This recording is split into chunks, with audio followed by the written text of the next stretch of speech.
Are we good? Am I muted? I guess if I'm muted, nobody's going to answer, huh? We got the volume. Thank you for that. I was like, oh crap, nobody's saying anything. No worries. Hey, Bob L., did you notice yesterday that your link was broken? I stuck around, tried to open it, pulled some letters off of it, tried to get it to work, but I couldn't. I just wanted to make sure that you get feedback on that if you need it. If you still have the picture, post it in the room today so that I can get you taken care of on that. Um, Good morning, greetings, salutation. Hey, Rob. Um, Great to see you guys. Good morning, Cav. Guys, pretty excited. Um, I'm excited every day. I think I say that every day. I love being here. I love talking through it. And I got to tell you, Grant, you did a great job to kick off a topic today. You did a great job. Just throwing the questions out there that everybody wonders and nobody asks. So thank you for that. Hey, good morning, Dwight. And Roku, good to see you. Zorro, it's nice to have you back in here. Love it. We got everybody. David H, great to see you in here. Samuel, haven't seen you in a while. Nice to have you. Miss Donna shows up, sits in the background. You didn't miss anything, Rob. Class just started. But there was a little discussion this morning about, am I missing something? Am I missing the trade? Is there things going on that I'm not catching? What if this? What if that? What if this? And guys, one of the best ways to avoid that, and why we keep it so simple in the morning or in the very beginning of class, is that adherence to rules is one of the greatest things that you can do as a trader. Adherence to only trading when there's a statistical advantage. And the second half of that is we spend the entire morning and most of the day, good morning, Zorro, learning to read our charts, learning to just look at the indicators and understand what they're telling us. So, guys, your brain is going to hit this crossroads. And Rob, you mentioned it the other day. You're like, man, there's so many more opportunities. I'm starting to see more and more. And congratulations to those of you guys that are beginning to question whether or not you're missing trades. What it means is that you're learning to read your charts. And yeah, Ron, that tends to be the case. The more you try to catch, the less you catch, which is why just rules adherence, guys. The more time you spend focused on your rules, I promise you, you're gonna find other trades beyond that. But you've got to be good at the basics first. So, and Grant, in your case, you've gotten really good at nailing these momentum trades, and you've gotten really good at seeing those trend trades and being conservative and focused. But you're spending so much time with the ones that are coming easy that you're beginning to see more, and it makes you begin to question. So it's not that there aren't more trades out there, you just don't have rules for them yet, but you will. So we're going to talk about that today, and we're going to talk about rules. But I'm going to tell you guys right here at the beginning of class the easiest way to trade. And I believe this wholeheartedly. The easiest way to trade is to only have two options. Either your rules are met or they're not. Um, and the more variables that you throw into that equation, the less likely you are to be consistent. So we're going to focus a lot on consistency today, and we're going to talk about simply being able to read our charts. But before we do that, you know that we're going to forexfactory.com/calendar because it's important that you understand news releases and when they're coming out. And it has nothing to do with needing to trade the news release. It has nothing to do with what is today, Wednesday. Guys, it doesn't matter to me how many barrels of oil there is in the reserves. Maybe it should, but I don't make trading decisions based on it. I don't make trading decisions on a 30-year bond auction. I don't make trade decisions on the core PPI tomorrow morning. But what I will do is understand that the people that move the market, the people that have deep pockets and this vested interest in specific items, they may react.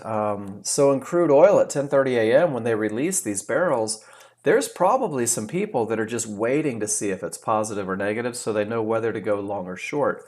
The idea is that when I know when these releases are coming, I can avoid stepping in front of that freight train of emotion. I can avoid getting caught and maybe two opposing forces fighting each other and creating an erratic spiking market. So at 10:30 a.m., guys, set an alarm, write a note. Crude oil inventories. If you're a crude oil trader, sit on your hands, do nothing, give it a few minutes, see if it sorts out. And then at 101, I don't care what you trade. When there's that big red box, just don't do it. Apex tells you don't do it.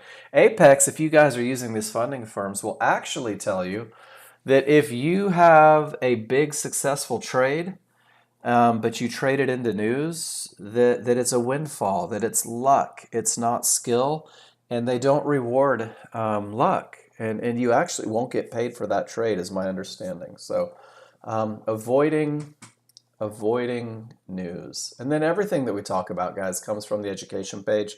For those of you that are relatively new, so Zorro, this is a good one for you. The software user guide. This is all your NinjaTrader 8 stuff. This is making sure that you can open and close it, that you can scale charts, putting in stops and targets, connecting to your live account, market replay, and my favorite, the screen capture program. Guys, you need to be able to take pictures. Here's the whole tutorial right here. But if you need help taking pictures, I want you to raise your hand. I want to make sure that you're good, because taking pictures is how you and I have a conversation. That's what gets you the feedback. This also talks about changing things up. Maybe you're just not happy with the way it looks. That's cool. Rolling markets, chart templates, market flow. I mean, there's all sorts of stuff in the user guide, and it's all NinjaTrader how-to. I'm going to encourage each and every one of you, if you have a question about something going on in Ninja, please ask me in the room. If I can't help you, if I don't have the answer for you, I'll point you in the direction of the answer, and usually that's Jason in Tech. The second one is the tutorial section. Guys, this is all the answers. I mean all the answers. This is the rules that we discuss, the way they look. This is how to be consistent for your first 30 days. Trade management techniques, proprietary trading firms, that's at Apex, Top Step, stuff like that. Your trade tracking sheets, study time, market flow, other trades, additional trade entry techniques. I mean, guys, we don't hold anything back from you. Everything is available. And then when we go to the glossary of common terms, the most important definition in this one for the new user is high probability trade. We talk about a high probability trade. Guys, this is our focus every morning. For the first hour, I am a broken record. I am on repeat, full loop, whatever you want to call it.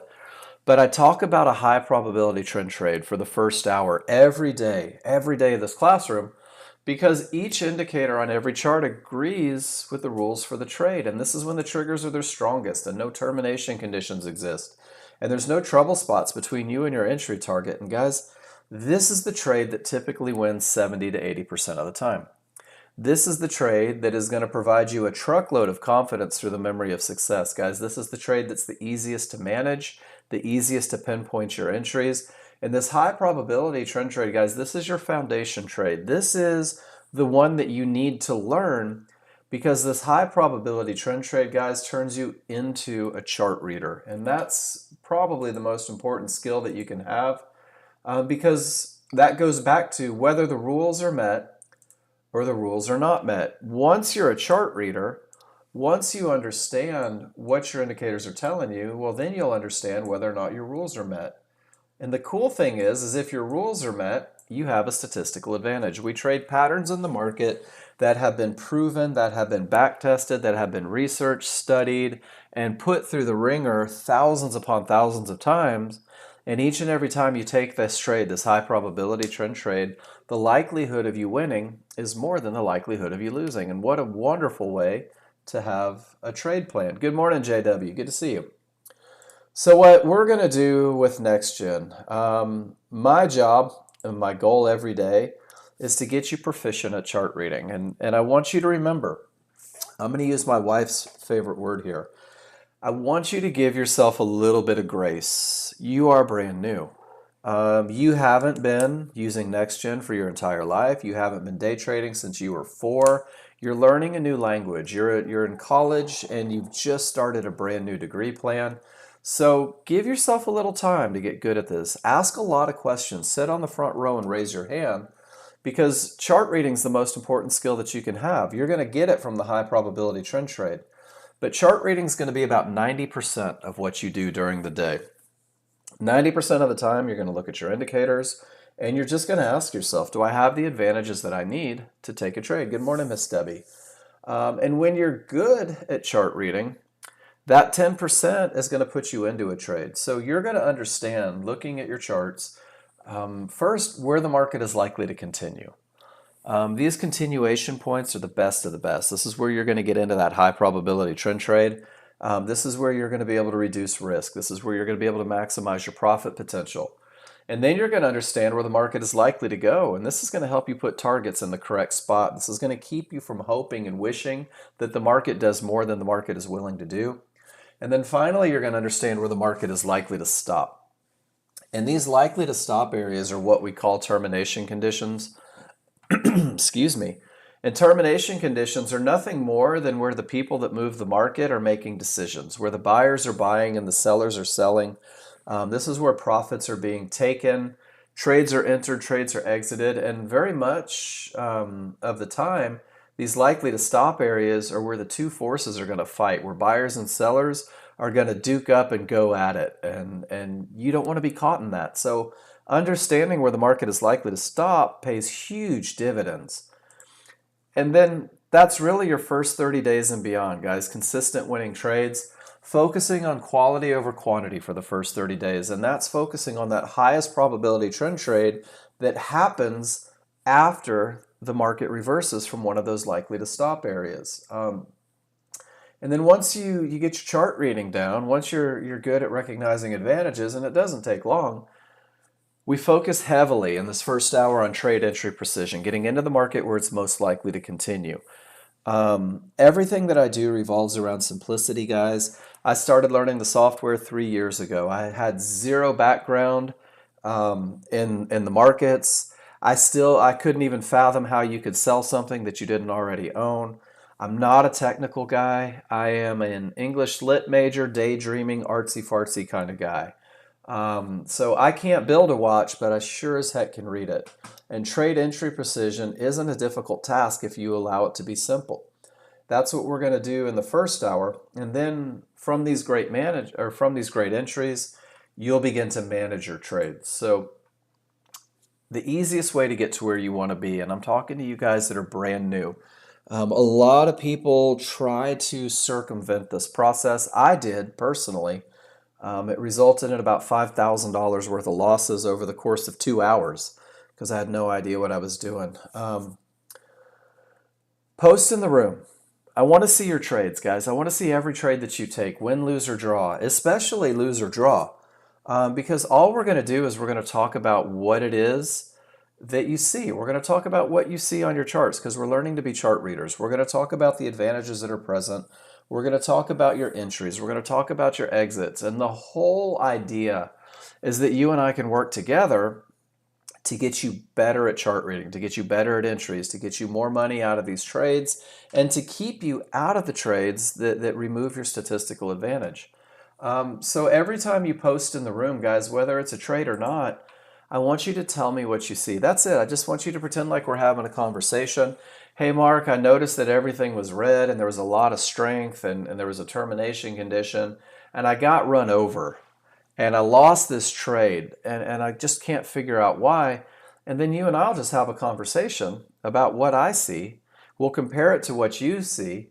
And the cool thing is when we do that, we end up better.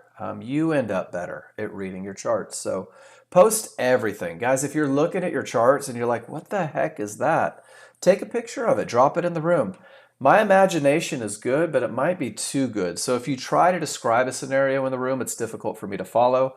But if you post a picture in the room, it's really easy for me to follow. The next thing is use your spreadsheet. Nexgen gave you a spreadsheet, guys. It looks just like this. It's in your Nexgen Study Picks folder. This spreadsheet has 3 tabs to it. I'm going to drop my spreadsheet in the room. I don't know why, but people are reluctant to go search for it on their computer. The first one is your trade journal. The first page is where you're going to put every trade that you take, guys. Even on simulator, drop them in there, and there's a reason for that. The second tab is where you're going to begin to build your trade plan. So this goes back to you guys that are saying, man, I'm starting to see these things set up outside of my rules. This is where you're going to start taking pictures of it, where you're going to build a trading plan that goes beyond that high probability trend trade. And then finally, the third tab is all of the clients' trades. There's like 300 pictures of you guys being brilliant with the software. There are pictures of trading the NASDAQ for you guys that trade the NASDAQ. There's management ideas. There's patterns that repeat themselves. There's a whole section dedicated to termination conditions. I think that used to be called the Mark Novak section because I was notorious for trading into termination conditions. And actually, it took feedback in class from my brother to break that habit for me. There are pictures of the perfect entry and how to catch it. There are pictures of I mean, it's just everything. Take a minute, study it. But the more you post in the room and the more you post in your spreadsheet, the quicker you're going to get to where you want to be. Because that first tab that's your trade journal, guys, all you have to do, I'm telling you right now, this is the easiest way to get good at what we do. Every morning, wake up and study what you did yesterday. That's it. This is like Tom Brady watching the tape from the last football game. Study what you did and ask yourself what worked and what didn't work, right? What felt easy and what felt forced.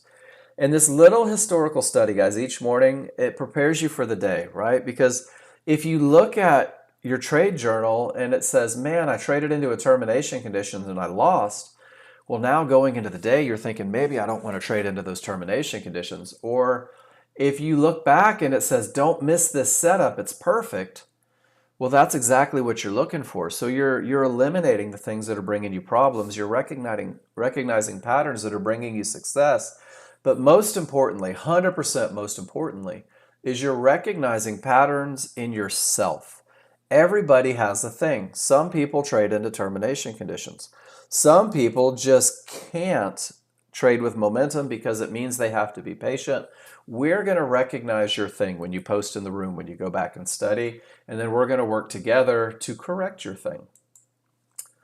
So we're going to take the first hour and we're going to learn the Fibonacci rules, the trigger line rules for when it's okay to trade. This is going to be our focus, guys. Our focus is going to be understanding the advantages and looking for the entries. That's it. That's our first hour, every hour.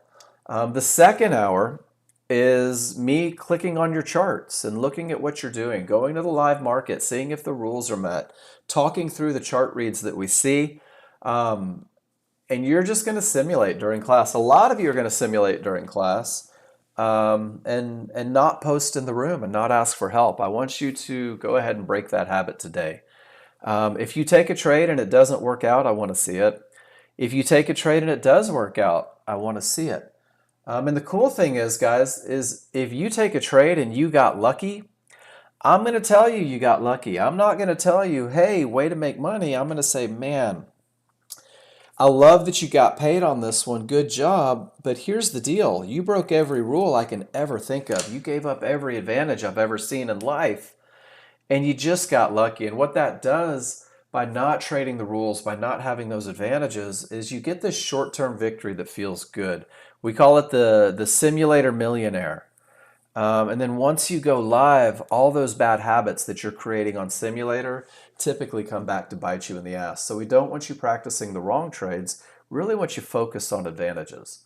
And we're going to simplify. We're going to talk about that high probability trend trade. And you just have to know the looks, guys. You've got to commit the looks to memory so that they become easy. The easiest way to do that is to fill up your spreadsheet, is to make your section, my favorite look section, look like the section where I put the work in, right? Start collecting those pictures. I take probably between 20 to 40 pictures a day. True story. I take pictures in class of everything that you do. I take pictures of everything I do. I take pictures of patterns and I send them over to my brother and we discuss them. But the more pictures you take, the easier it becomes. The quicker you begin to learn and the slower the market appears to move. So let's get busy. Let's talk about the high probability trend trade, guys. 3 rules. I love that it's only 3 rules.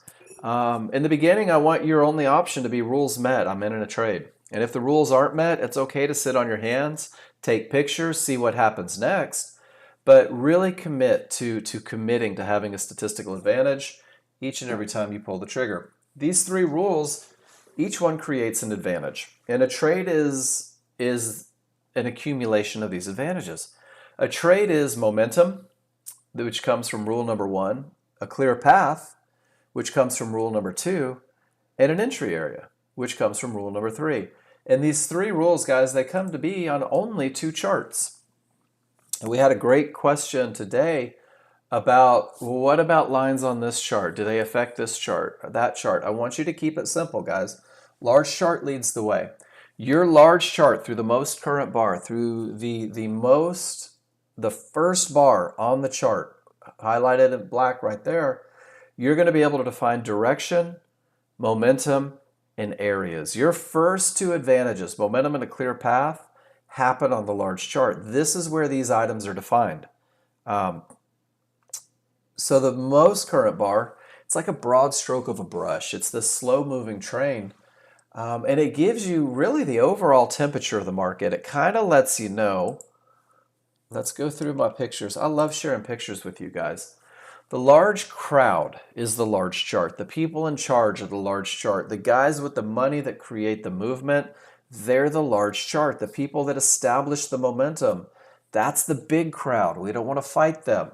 The people that react to the areas, that's the big crowd. We don't want to fight them. And your large chart is going to set you up to be on the side of the people that move the market.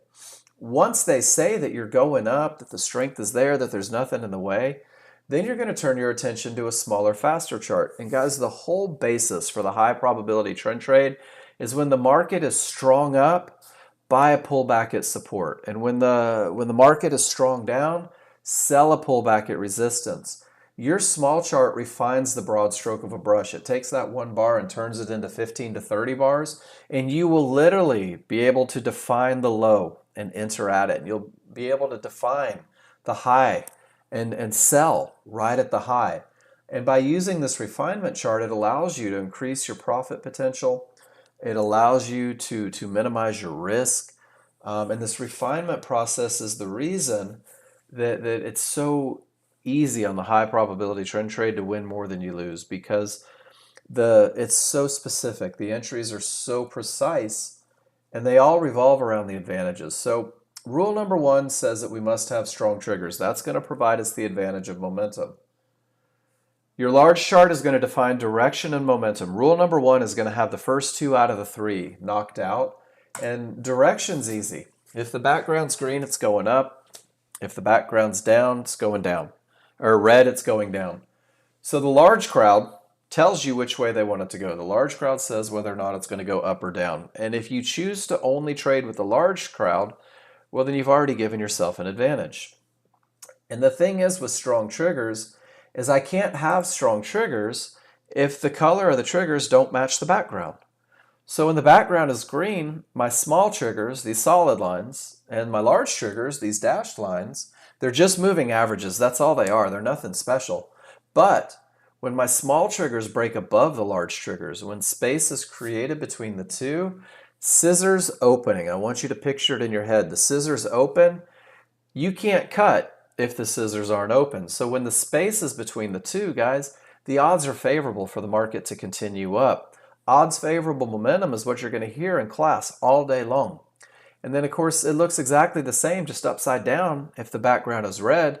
Your small triggers, the faster moving average, will break below and away from the large triggers, the slower moving average. And you'll see the scissors are open and the odds are favorable for the market to continue down. So when I have strong triggers up, I'm going to buy a pullback at Fibonacci support on a smaller, faster chart. It looks like a tail on the large chart. You're going to see it a refinement process on the small chart where you pinpoint right where the bottom of that tail is most likely to form. And when I have strong triggers down, I'm going to sell Fibonacci resistance on a smaller, faster chart. And you'll be able to pinpoint right where the top of the tail is most likely to form on the large chart by using that smaller refinement chart. So odds favorable momentum is the best of the best for the new users. And there's some traits that come with it. Odds favorable momentum is likely to push the market in the direction of the trend. Odds favorable momentum is difficult to stop. Odds favorable momentum has the potential to break those key Fibonacci areas, those problem areas. And odds favorable momentum, to be honest with you guys, is the basis for 99% of what we do here. So forfeiting the idea of momentum, it's rarely advantageous. It becomes more difficult for the new user. Go ahead and use it as a crutch in the beginning, and then you'll see more beyond it. You'll understand that with both triggers down, when one of the two small triggers is inside of the large triggers, you're going to associate that with a slowing of momentum. And you're going to say to yourself, well, my momentum isn't perfect. I can still take a trade, but I want to make sure that everything else is perfect along with it. And then when both triggers work their way inside of the large triggers, you have a weakening or a slowing of the trend, and you're going to hear in the classroom all day long. These are anything can happen triggers. Anything can happen up, anything can happen down. There can be a fight, areas can hold. The market may just push from nowhere and retrace. But when you have those anything can happen triggers, it's letting you know exactly what may happen. Anything. You'll probably find a way to take a trade as you grow with the software with these anything can happen triggers, but you're going to make sure that everything else is fine, that your other two advantages are in place. And weak triggers, right at support, guys, right at resistance, it increases the likelihood of these key areas holding. And that's kind of our segue into the next rule. But before I do that, I want to open up my large chart here. This is the NASDAQ. And I want you to just see strong triggers to the downside, sell a pullback at Fibonacci resistance, and it continues all the way down until we have those weak triggers right at an area, and sure enough, there's a big bounce. Does everybody see how the smalls are above the large are wide? This is your odds favorable momentum look. And you can scroll back on a chart. I hate to give you guys work to do, but you can see how often strong triggers push in the direction of the trend. You can see how often those strong triggers where you can sell a pullback. And if you go through and you start taking these pictures, just take pictures of strong triggers, what you're going to realize is that this really is an amazing advantage. This really is an opportunity for you to get paid. There's another pullback. There's another pullback right into weak triggers that creates a big retracement. Is everybody good with the idea that when the small are above the large, when the large are wide, on the most current bar, I have momentum that is likely to continue in the direction of the trend? Because guys, that's important. Momentum is a key to what we do. And then once we have that momentum, we have to make sure that termination conditions are false, that we haven't reached an area likely to stop the market. And what that does for us is it allows us to have room to our profit targets. So by not having termination conditions, we have a clear path. And remember, this is going to happen on the large chart. We've already defined direction. The market is up. We've already defined momentum. Rule number one is true. We have the advantage of momentum because the small are above the large are wide, they're angled in the direction of the trend. This is, in fact, a market that's likely to continue in the direction of the trend. So now we have to define areas. And areas are where the decisions are made, guys. Areas these are lines that can cause trouble on the large chart. And we're going to use our trigger lines with them, and they're going to let us know if we've reached an area that's likely to stop the market, that termination condition. It's going to let us know if the area has the potential to break, and those trigger lines are going to let us know if these key areas have broken, if they're no longer a concern for us. So we do that. Let me get back to my slideshow here. We do that with a comparison of the Fibonacci area and the T3 trigger line strength and location. So the areas that we're looking for, I dropped them in the room as well, guys, so that you could see them visually. But blue Fibonacci support, red Fibonacci resistance, yellow 1-to-1 dots. These are pretty solid lines out there. They're easy to see. Magenta, divergence high lines, and a cyan divergence low line. Divergence, for you guys that are new with me, divergence means that there was a loss of momentum in the market. Divergence means nothing else other than The market pushed up, and when it pushed back down, the sellers stole momentum from the buyers, and it creates this magenta line at a high. This line doesn't form until like the third bar in. Same thing down here. I kind of have it hidden. But right off the pivot, the buyers steal the momentum from the sellers. I don't see this line until like the third bar up. So these lines at the beginning of their life cycle are not termination conditions.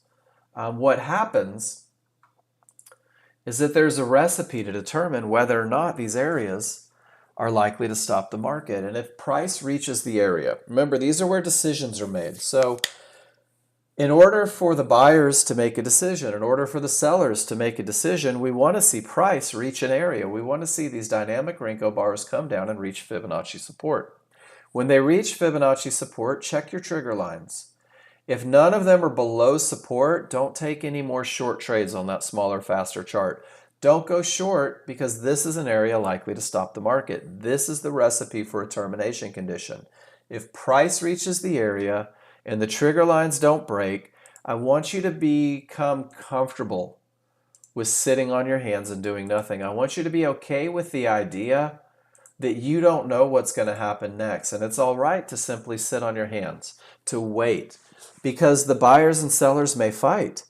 The buyers may just push right through it, or the sellers might just take over and reverse that thing to the tick, and you see that a lot. So this is your termination condition, guys. It's an easy recipe. Once price reaches a line and the triggers don't break, your advantage is gone. The path is no longer clear. The path is clear when both the small triggers and the large triggers get below the area. So when you look at this one, price up here reached support and absolutely none of the trigger lines break. We're sitting on our hands. We're waiting to see if the buyers have enough strength to get us through. Once the small and the large break through, you'll notice that there's an awful lot of momentum in the market. The separation is huge. And the path is clear. We haven't reached the next area. We've cleared the one before. And there's one of those tails. This is where you guys are learning to pinpoint the best of the best entry, selling high when the market is strong down so that you can take advantage of that momentum and hopefully carry it down to the next area. So no triggers, no trade. The path is not clear. The path is only clear when the small and the large break through the area. Go, go, go. And then there's one more look, and this is going to be your first medium probability trade. And there's a look when the smalls break through and the large do not. 50% of my indicators have made it through the area, or my triggers have made it through. 50% have not. This is what we call a 50-50 trade. This is the potential to break. The areas have the potential to break because of odds favorable momentum, and it takes odds favorable momentum to feel confident that the area is likely to break. But because the large triggers haven't broken, the area is not broken, guys. Rule 2 is not met. This is a medium probability trade. This trade has to be managed aggressively. You have to understand where the problems are, and you've got to make sure that you're not forfeiting momentum, that you're not forfeiting in the perfect entry area.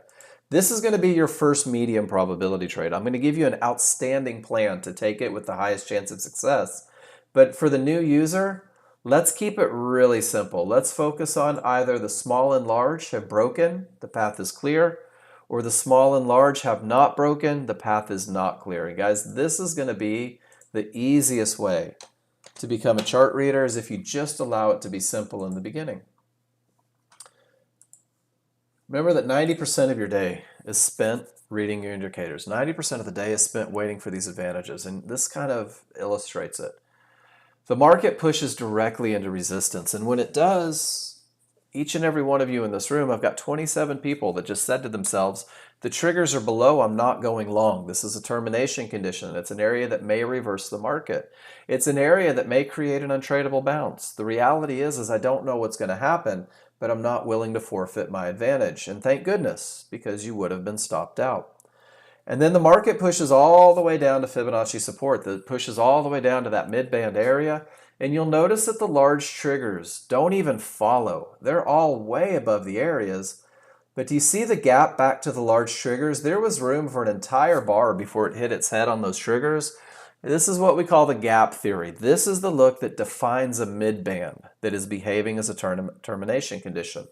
When price accelerates away from the large triggers and hits an area, if the large triggers are a full bar away, price is likely to close the gap. It's not guaranteed, but this is a pattern that repeats itself enough that we know not to take the short trade. If you didn't believe support was going to hold, the gap theory keeps you out. So we don't go long, we don't go short, and now we're starting to get a little frustrated. We're starting to think to ourselves, man, how am I ever going to make money if I can't take a trade? I want you guys to notice that divergence printed off the top of this bar. That magenta line started extending to the right. This is not a termination condition. Price created this, and we didn't even see it till down here. But when price comes back and reaches a divergence high, see that? The triggers remain below, and then price trades back below. Guys, this is a pivot stop out.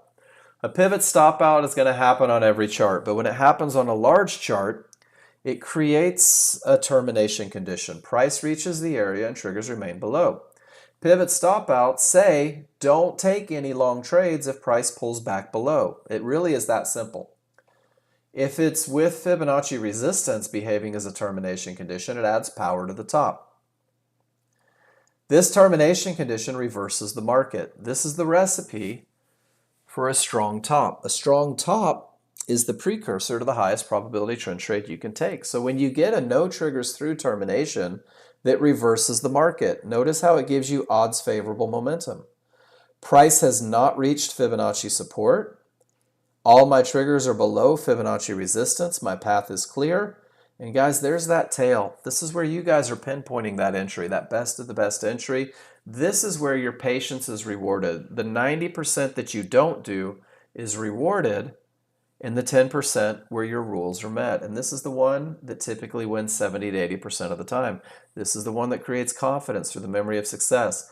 This chart read that gets you here is the foundation of everything that you do with the software. Learning to understand the advantages and learning to understand when they're not present so that you can have the best chance of success every time you trade. Strong triggers down. Break support. Doesn't even blink at support, guys. Strong triggers break things. You'll also notice that there's no tails. There's no entries. This market never gave you a penny, and sometimes it does that. Not every dollar in the market can be yours. It shouldn't be yours. You'd be way too busy each and every day.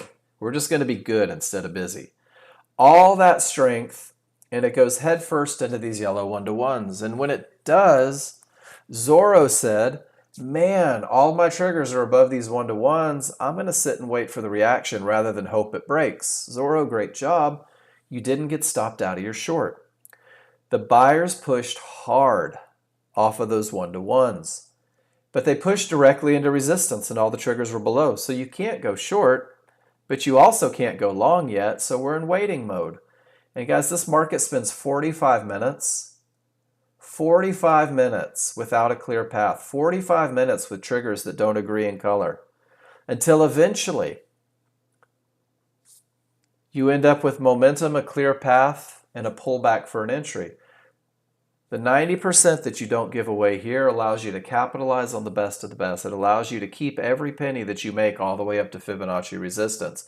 The key is not giving away $800 or $900 when the rules aren't met, and it allows you to keep the money you make when they are. So this is a great example of how we let the people in charge fight it out, guys. We let the people in charge do what they're going to do. This one's for Ron.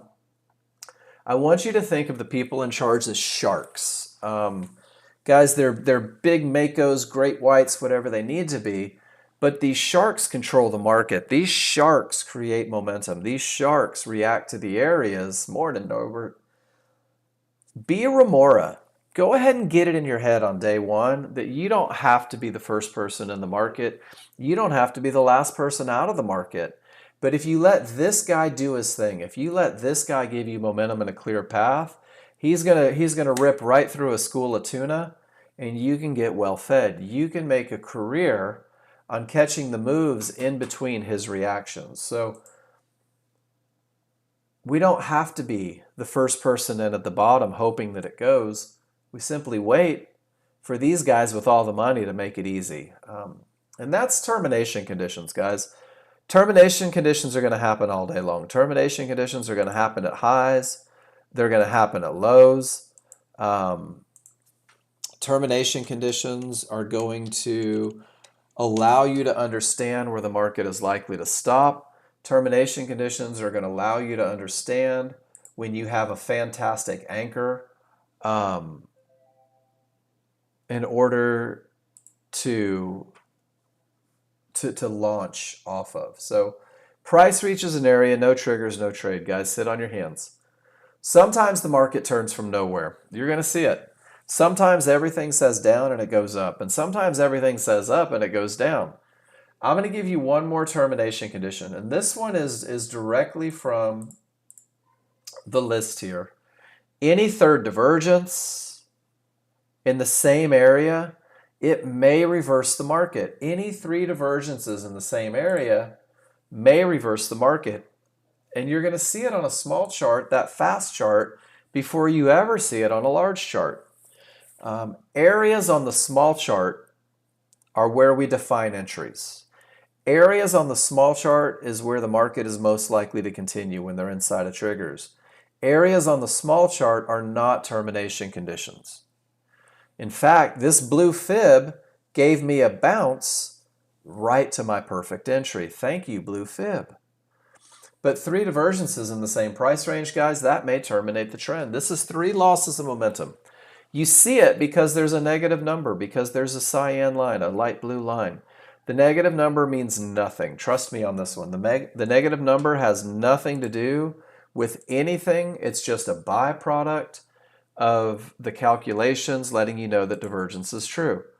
But if divergence is true, sorry, my Ninja Trader took a dive, three times in the same price range, well, then the market may push up. It may not push up indefinitely, but it may push up. Three divergences from a high, the market's more likely to push down than not. This becomes more powerful when the third divergence has the small triggers inside of the large. You guys will remember that. Anything can happen, look. And more powerful still, if the third divergence is higher than the previous from a low or lower than the previous from a high. It's a head and shoulders pattern. But guys, you're going to see this look at a low and you're going to see this look at a high when your large chart can't show you that information fast enough. When the slow moving train can't tell you, hey guys, we're going to jump ship on the long, and you're not going to have any warning at all, and your small chart's going to help you identify it going both directions. And this is the only termination condition that I look for on a small chart. And let that be the thing. It doesn't mean that the market can't go up with only two divergences. It doesn't mean that the market can't stop if there's one divergence from a fib. But this is the only look on a smaller, faster chart where I'm going to say, rule number 2 isn't met. I'm not going to enter the trade. And that's a key point because we're letting the large chart define direction, momentum, and areas. And the only exception to that termination condition is if the small chart has three divergences. So let's make sure everybody's with me here. The large chart says up. And I'm really asking you newer folks, Zorro, David, Jen, you guys that are really working on just getting the basics down.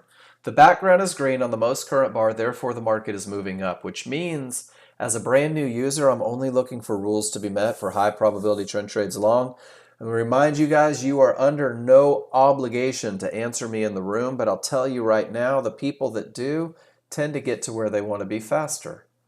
The large chart has momentum. The smalls are above the large are wide, the space is there, the scissors are open. The market has momentum. Rule number 1 is in play.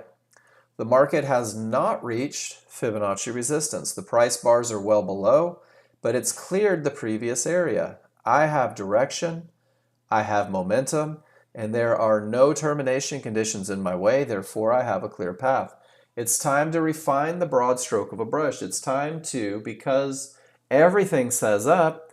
I'm going to buy low on a smaller, faster chart right at Fibonacci support, or I'm going to sell high at resistance when everything is down right at Fibonacci resistance. So I can do this because of the refinement process. I can do this because I have a smaller, faster chart. In one bar on the large chart, the market says down. In one bar on the large chart, it says I have momentum. In one bar on the large chart, it says that that area's got the potential to break. So the bottom of the most current bar is hopefully the beginning of a pullback on a smaller, faster chart. And that pullback typically takes me to an area of resistance inside of favorable large triggers. And that area inside of favorable large triggers, 12 bars up, is typically the top of the tail. So I can look at the tail and study this look. And if it lines up with resistance inside of favorable large triggers, I know that I have an entry. So this is what your small chart is going to look like in the perfect trend trade long. A reversal bar begins the pullback on the smaller, faster chart. And let me go back to who's in charge picture for you guys. The large crowd defines areas. The large crowd defines momentum. The large crowd defines everything we need to do to look for an entry. The small crowd fights the large crowd. The small crowd gives a shove, a push. And rule number 3 says that we're going to take advantage of that push. We're going to use a limit order at an area inside of triggers. That's rule number 3. So we let the small crowd begin to push with a reversal bar. And once that reversal bar happens, I'm going to look for my triggers because my rules say that my areas have to be inside of the triggers. Mental note I want all of you guys to take. The rules do not say trade from the triggers. The triggers are moving averages, guys. They provide a correction point. It was like the mean regression, I believe someone smarter than me said in the room once. All I expect is that price will probably come to the triggers, but the key is I want to give it something to bounce off of. So rule number 3 says that I'm going to buy a pullback at an area, fibs, midbands, yellow 1-to-1s, because if you throw a tennis ball as hard as you can, the likelihood of it bouncing 2 feet in front of the wall is pretty slim. But if you let it hit the wall, the likelihood increases, right? Maybe every now and then the tennis ball goes through.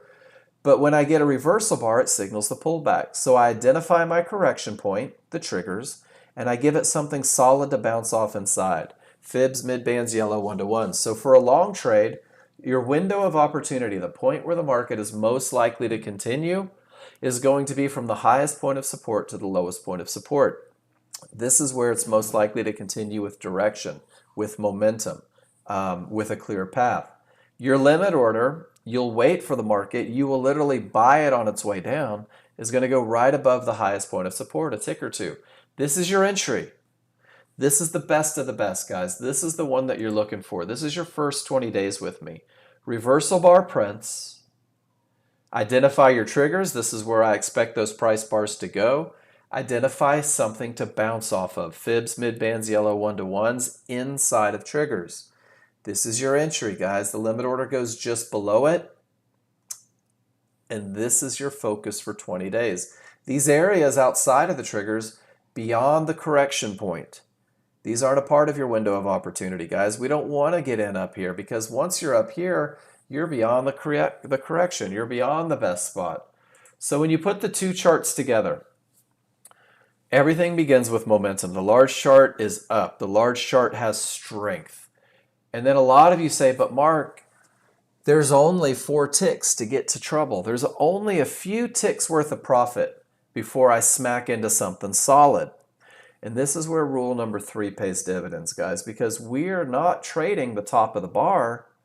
We're trading the pullback to the area of support inside of favorable large triggers, which more often than not lines up with the lowest point of the bar.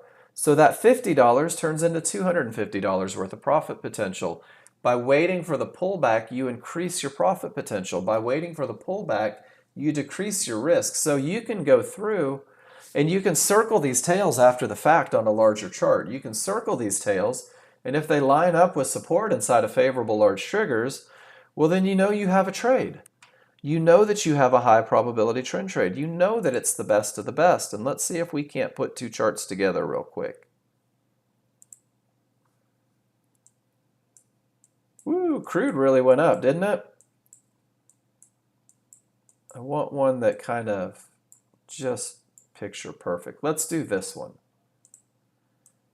Strong triggers, potential to break everything, says down. Guys, that was 325 in the morning. Remember, 90% of your day is waiting for advantages. 10% is capitalizing. Pulls right back to the resistance. It happens to be the lowest points in the triggers. The highest point doesn't have any areas.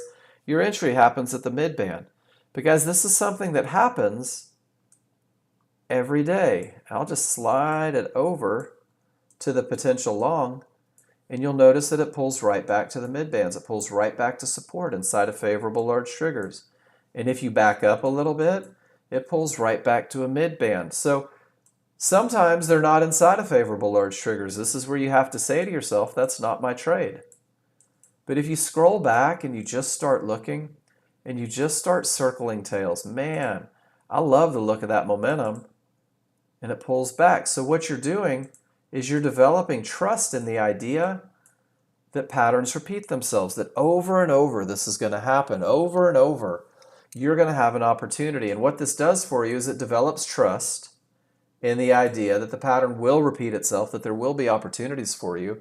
When you go back and you take pictures, whoops, it's going to create recognition because of the repetition. Sorry, I'm getting rid of my untitled. And it gives you a way to study the look. It gives you the opportunity to go back to circle tails to look at it, and then you can just start putting it together where you see the perfect short, where you see the clear path, beautiful entry, right at resistance inside of the triggers, and then you're able to profit all the way down. This is actually a trade that I took. Shoot, same pattern, 1222. Was the contract. So this is probably November of 2022, and the pattern's exactly the same, and the momentum is exactly the same, and the entry's exactly the same, and the opportunity to get paid is exactly the same. Guys, patterns repeat themselves. So the more pictures you take of the pattern, this was Alyssa's perfect trend trade short. Momentum, clear path, pull back to resistance, and Alyssa got paid. What we're doing is man, that was so long ago, Ron. What we're doing, whoops, is we're just creating awareness for the first 20 days. You guys are creating the ability to recognize where your advantages lie. You guys are learning to speak to yourself. Every time you talk about your trades, do I have the advantage of momentum? Do I have the advantage of a clear path? Do I have an entry area? And if the answers are yes, you're taking the trade without hesitation because you know it provides a statistical advantage. And the benefit of knowing where the market is most likely to continue is you also know where it shouldn't go. This is the first step in your management, guys. If everything says down, if the momentum is strong, the path is clear, and you enter at resistance inside of favorable large triggers, the market should not go beyond your window of opportunity. If it does, you've lost your advantage, and you're going to wait for it with a protective stop right there. And if everything says up and the path is clear and it pulls back to support inside of favorable large triggers, you're in a long trade. And it shouldn't go 4 or 5 ticks beyond that window of opportunity. And if it does, you don't want to be in the trade. Guys, your great entries allow you to have the least amount of risk possible. And even more so, once this short trade starts to go down or this long trade starts to go up, you can reduce risk even more above or below those reversal bars. And it's not uncommon to see people take the perfect entry, and when it doesn't work out, maybe lose 30, 40, 50 bucks a contract, guys, which is not a big loss when the potential for so much profit is there.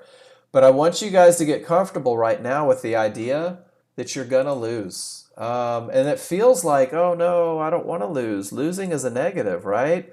Losing is a horrible thing. It's not, guys. Losing is a normal part of a positive equity curve. Losing is 100% a part of the game. It's a cost of doing business. And learning to trade at a high level, this is from the Psychology of Trading, directly from the website. It involves understanding which patterns can be executed confidently, which comes through trading both winning and losing trades. Embrace the learning process. Do not fear losses. As long as you share your trade outcome in class, To promote growth and prevent repeating mistakes, keep your focus on consistency, guys, and achieving results through the process. Focus on following a plan. And this goes back to the conversation that we had in the room earlier, guys. But before I do it, does anybody have a question? Does anyone have any questions about maybe momentum or termination conditions? Is anyone wondering about how we find the best of the best entry? Because your entries are the most important part of everything, guys. Your entries are creating your ability to read the charts. Your entries are allowing you to get in with the highest chance of success. That's all we're doing in the beginning. And I'm going to give you a plan right now because trading is a matter of whether the rules are met or not. Trading is a matter of whether or not my advantages are in place. I enter the trade. If they're not, I don't. So this is what we call the KISS plan. This is the Keep It Simple Sunshine plan. And this plan is a stepping stone in your learning journey. You will not be shackled to the KISS plan. You are not obligated to trade the KISS plan. I will never get my feelings hurt if you don't take these trades. It just doesn't matter to me. I want you to trade what you're comfortable with. But being comfortable involves learning to read your indicators, and learning to read your indicators involves understanding advantages. So the KISS plan is the easiest way to do it, guys, the highest chance of success. Through simulation, study, class feedback, and continuous practice, guess what? You'll be empowered to craft a plan tailored to your personal goals based on your experience reading the indicators, guys. You're going to create your plan, and your plan is going to be a byproduct of your ability to read the charts and recognize patterns. So learning to read the charts first. Don't put the cart before the horse. Your simple plan for consistency says never fight the large chart. Just plain and simple. Pretty blanket there, right? Don't fight the large chart, because in 27 years of teaching people to day trade, there's been two things that create the most losses. Trading against strong triggers, it just rarely works out, and trading into termination conditions, violating momentum and clear path. Guys, that's the surefire way to screw up your day, to get upset, to feel bad. So just don't do it. Commit to not doing it. And then you're going to learn to define your entry. Trading is an individual sport. Trading is not an accumulation of this room coming together to say, hey, there's a great trade. Trading is you following your rules. So define your entry, because great entries create manageable trades. That's the high probability trend trade, guys. That's the best of the best. I'm going to give you a checklist for it. And this checklist tells you exactly what you're looking for. And I've never had anybody in the history of the checklist check yes to each and every one of these. Guys, I've had clients that have back tested it. They've run the parameters and gone back like 400 or 500 days, and they end up in the 83, 84% winners. So the idea is that you can create confidence through the memory of success by keeping it simple. This checklist also gives you something to write on your chart. I'm going to write whether the market's coming from a good top or bottom. I'm going to identify my momentum, my termination conditions, and I'm going to use the words area inside of favorable large triggers, because all I'm doing for 30 days is learning how to define my entry, to recognize advantages, and to have the conversation with myself about whether or not they're present. For you guys that are a little more visual, here's the exact same checklist. I'm dropping it in the room. Is the market coming from a good top or bottom? Was there a termination condition that reversed the market? If there was, it adds strength. If there wasn't, I may have to manage a little more aggressively. Did I have momentum? Or did I have anything can happen? I'm going to write it on the chart. I'm going to know what I'm getting into, because if it's anything can happen, I have to manage a little more aggressively. My abilities to read charts will allow me to do that. Did I have a termination? Did it have the potential to break, or was it a clear path? When I understand what I'm getting into, I know how I have to manage the trade. My ability to read my charts allows me to manage more aggressively. Did I enter at the area inside of favorable large triggers, or did I jump in too soon? Did I hope that it would come up beyond where it was most likely to continue?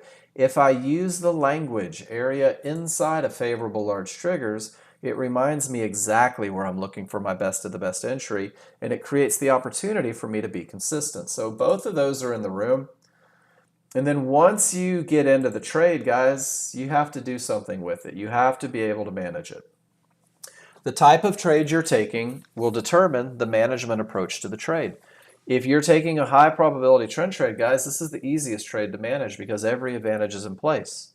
If you're taking a medium probability trade, you have to manage more assertively. Your manage will be different management. If you're taking a momentum style trade, it's different management. If you're taking an HVA trade, it's different management. It's imperative that you understand what it is you're looking for so you know how to manage it. So the same way your entry was mechanical as a brand new user, let your management be mechanical. Because remember, you're learning to read your charts. And then there's the magic phrase again. You will craft a plan tailored to your personal goals based on your experience reading the indicators. Guys, once you're a chart reader, you will change your management probably aggressively, and you'll be able to get a lot more out of trades. But in the beginning, everything starts, let's do this. In the beginning, everything starts with making sure that the large chart is correct, making sure that you have momentum, making sure that you have a clear path, making sure that the rules are met. And then when they are, the first step in managing risk is getting in where the market is most likely to continue, getting in at the area inside of favorable large triggers. And by doing so, by understanding that the market may bounce somewhere between the mid-band and these yellow one-to-ones, you can put a stop where the market shouldn't go. And this is your initial stop, guys. And once it's there, I want you to roll back from your desk. And I want you to say either my stop is going to get hit, or with all that momentum and a clear path, the market's going to give me a reversal bar. Those are the two options, guys. And if your stop gets hit, I want you to take the picture and I want you to annotate the chart. And I want you to say to yourself, did I have my rules met? Did I have momentum? Did I have a clear path? Did I have an area for entry inside of favorable large triggers? And the cool thing is that if you answer yes to all of those, if the answer is a resounding yes, then you took a trade that typically wins more than it loses. You took a trade that offers just the best of the best, and it was just a cost of doing business. It was nothing more than the market being wrong. Be okay with that. But once the reversal bar prints, guys, you're going to reduce your risk 2 ticks above it, 2 ticks below for a long, and there's nothing for you to do. It's either going to stop you out or it's going to go to your first target. And for you brand new users, I've put your first target at $100. You can put it anywhere you want. It doesn't matter.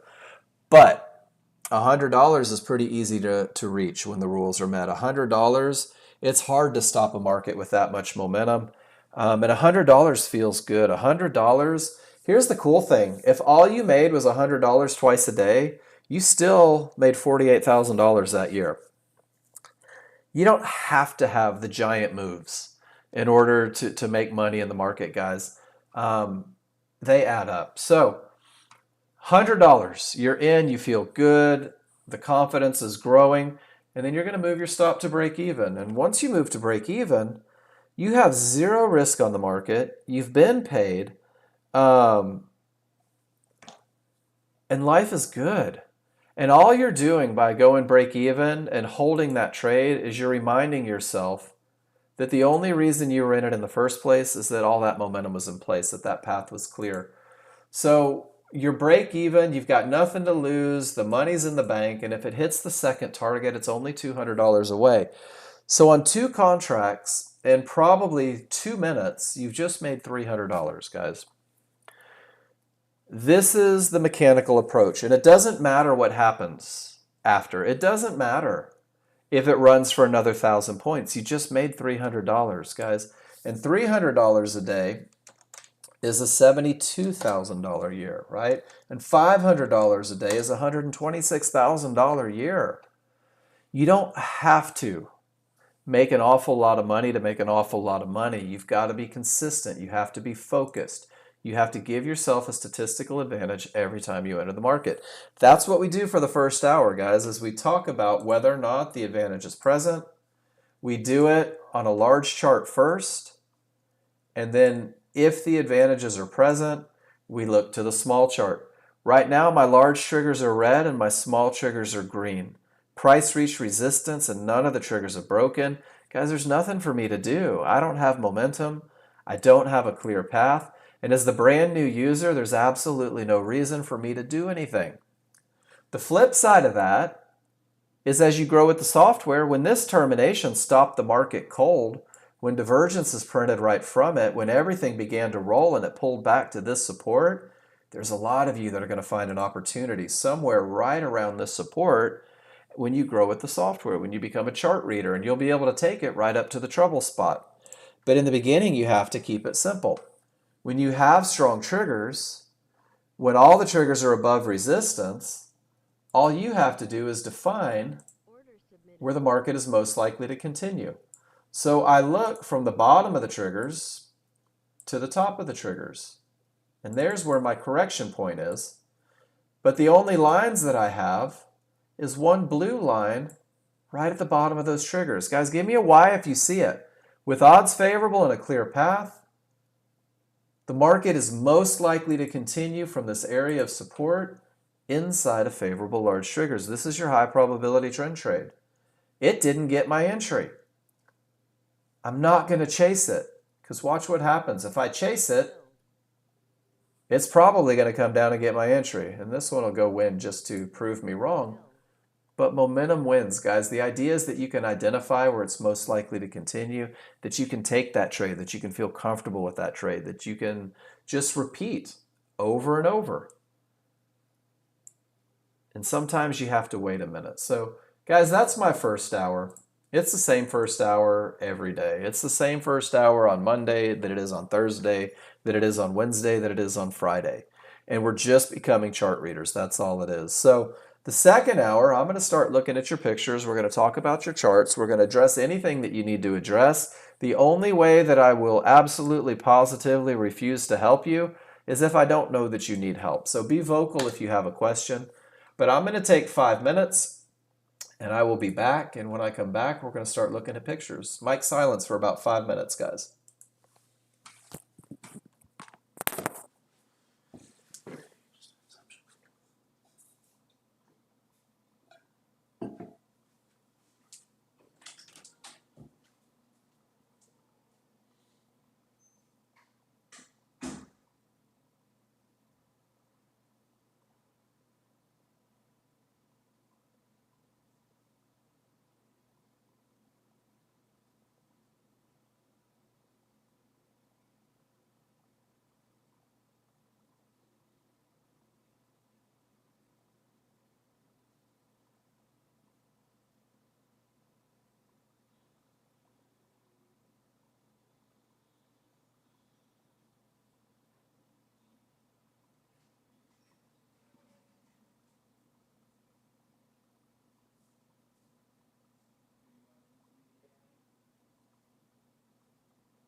All right, guys, let's get back at it. I'll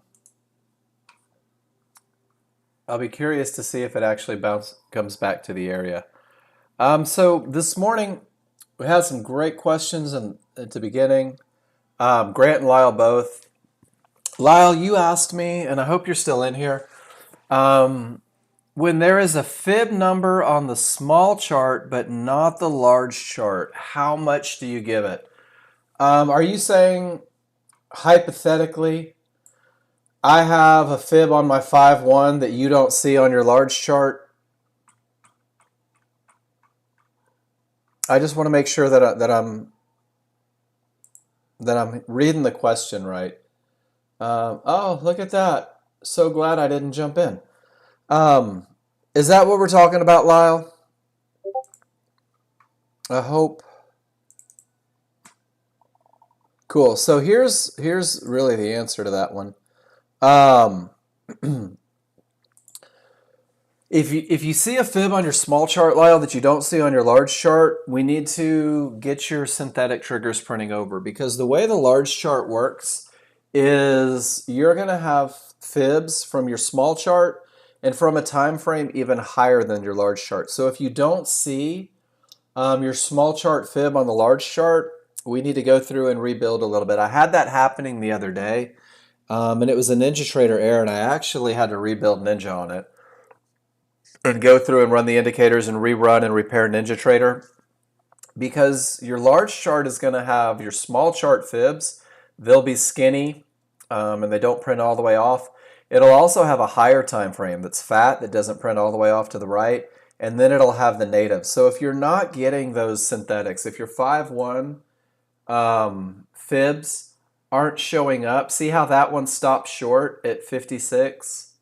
Well, we actually have one on the 13 and the 5-1, and then we have one at 51 right there coming over. If that's not happening, you need to make sure that you have tick replay. And if you do have tick replay and it's still not happening, we may need to rerun indicators and get you squared away so that it's all good over there. But the idea, and I'm going to see if I can find the picture real quick, is that one of the things that happens, one of the reasons that there are large chart and the small chart, is that, man, I'm trying to find, I had a picture. Let me see if it's in termination conditions.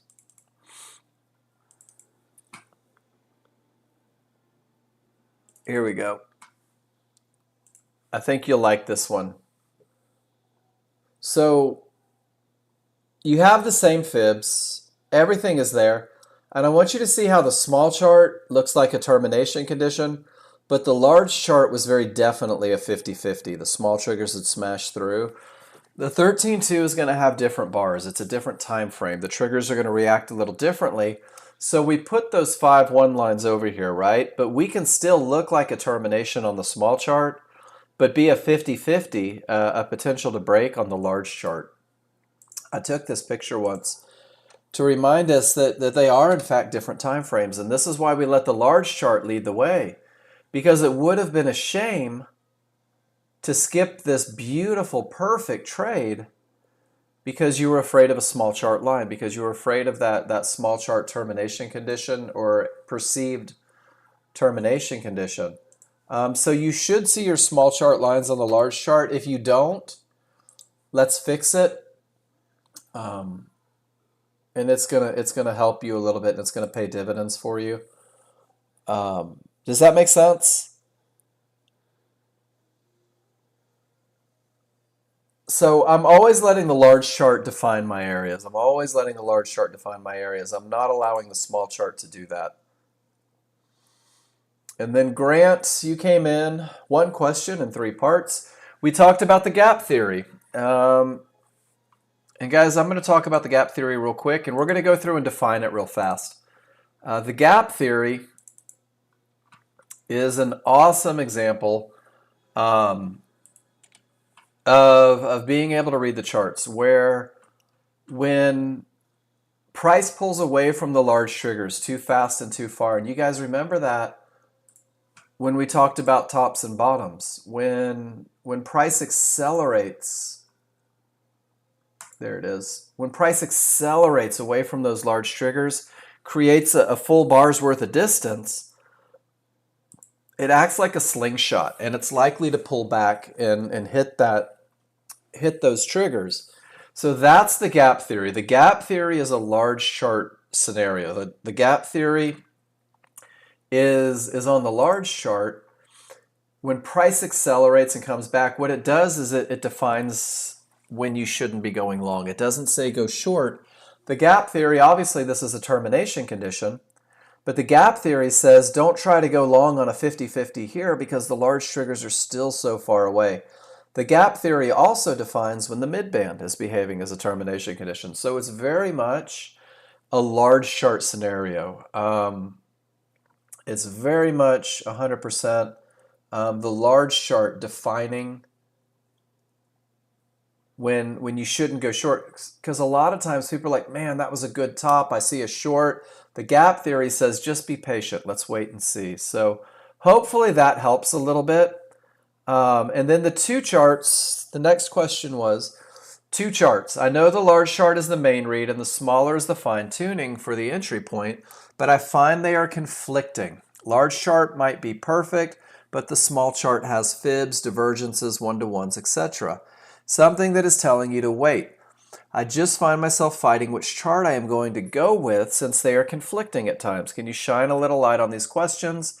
Of course, absolutely. And it goes back to the Sunday school answer where the large chart leads the way, where the large chart defines direction, the large chart defines momentum, the large chart defines all these things. The small chart, the lines only define entries.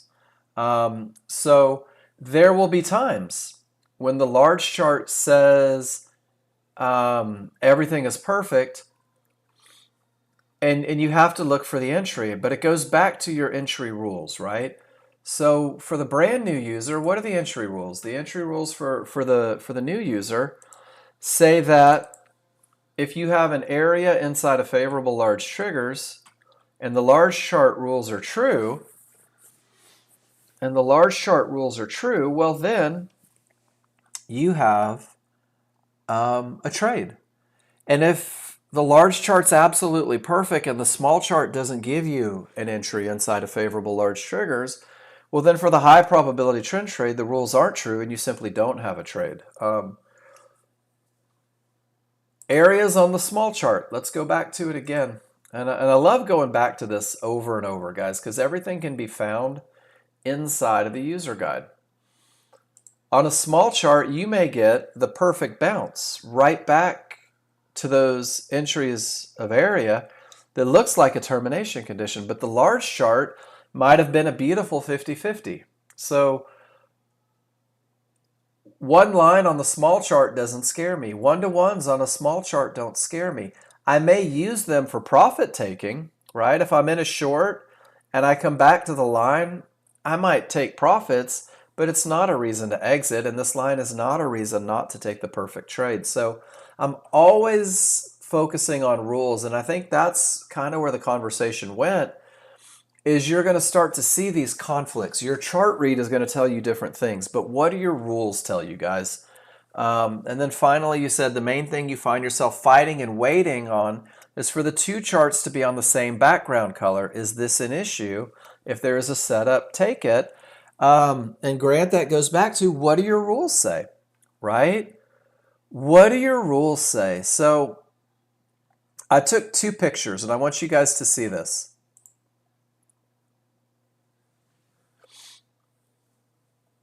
Everything said down and everything said down with strength. I don't have any rules met entries, so I have to do nothing. As you begin to learn to chart read, you're going to say to yourself, but there was a huge move, but it was below fibs, but everything was going. Mark, where was the entry? The reality is you may not have one. There may not be a rules-based entry for you. There was my rules right there, but I happened to be in the bathroom for that one. And when the charts don't agree, the large chart says up, the large chart says strength, but the small chart says down, the small chart says go. Which do you trust? Right? Which do you trust in this scenario? And this is where I always go back to you guys. You trust your rules. This isn't my best look for a long. This isn't my best look for a short. I just got to do nothing. My rules say, let it sort out, Mark. Let it give you that statistical advantage. Let it be the best of the best. And then the flip side, or the next one, is, guys, I love this look. I love this momentum. Everything about this trade gets me excited because I don't have any divergence below it. There's a pretty good bounce, And I know that a pivot stop out with this look right at the synthetic triggers creates an opportunity for me to take a short. So they don't agree, but in my trading plan, I may have rules that get me into this trade where the background is green and everything, the large chart leads the way, but I don't have rules to take the short because I let the large chart lead the way. Does that make sense to everybody?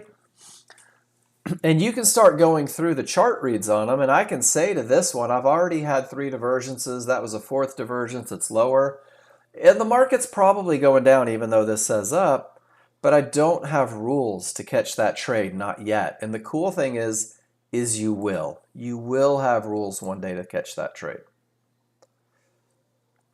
All right, so Grant, let's look. Strong to the downside. I like it. Small and large triggers are starting to merge, meaning slowing a momentum. And Grant, notice that when you took the trade, the momentum was its strongest. When you took the trade, you were coming from a termination that created a reversal. When you took the trade on this 50-50 with the potential to break, there was absolutely no divergence, and there was a beautiful area for entry. And what I'm curious about, Grant, I hope you're in here, why didn't you buy on the way up to the area rather than sell directly into the problem spot? Because this is the one that if this area wasn't going to hold, that's exactly where it was probably going to bounce from. It worked out because of the termination. It worked out because of the momentum. Everything set down. Your best entry is up here. Virtually no risk as you get to the problem spot. And then you get a little divergence, right? And it pulls right back to resistance again, the same thing we expect it to do with that momentum. And as you get closer and things weaken, you say, you know what? I'm just going to tighten it up as I get closer to support. I love it. Grant, beautiful trade. But the large chart said go. The large chart said momentum. The large chart let you know it was coming. And the issue we're seeing was now the small triggers are green and inside of the large triggers. The bars are above support. Grant, are you with me in here? I just want to make sure. Cool. So check it out. Momentum is defined on the large chart. Without this little loss of momentum, you're never going to get back to your best entry, right? The small chart has to slow down a little bit. So one of the ways to not let that Jedi mind trick you is remind yourself. Momentum comes from strong triggers on the large chart. And then you said, but the bars got above support. And this is where I always ask myself, where in my rules do bars at areas make me pause? Only when price reaches an area on the large chart and the triggers remain below, right? We're defining termination conditions. What we're seeing over here is we're seeing a 50-50. So these bars, again, if the area is going to break, these bars are just that little fluctuation, that tiny small chart fluctuation to get you right back to where the market is most likely to continue. Are you following me, Grant? Termination, 50-50, and notice that there wasn't any divergence, and at the time of the pullback you had odds favorable momentum. And when you get up to the bad spot, the small triggers are even below the area. Everything is perfect. But all of these doubts that you're having, right? All of these questions that you're asking yourself as you get in, as you start just hyper focusing on what could possibly go wrong, you forgot that you had odds favorable momentum. You forgot that at the pullback, the smalls were outside of the large, that there was no divergence, that you were coming from a good top or bottom. Grant, your rules were met. Just take the trade, right? And be okay with the result.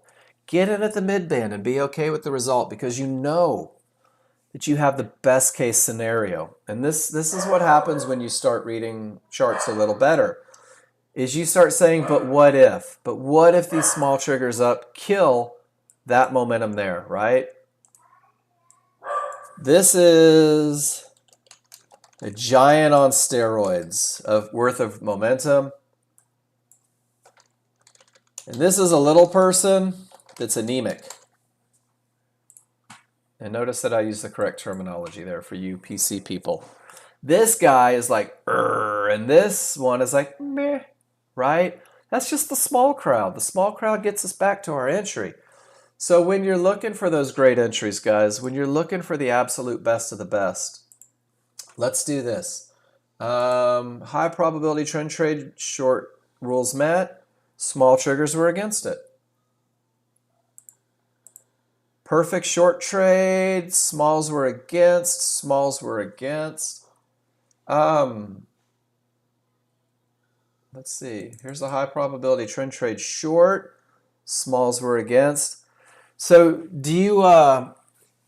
does everybody kind of see it?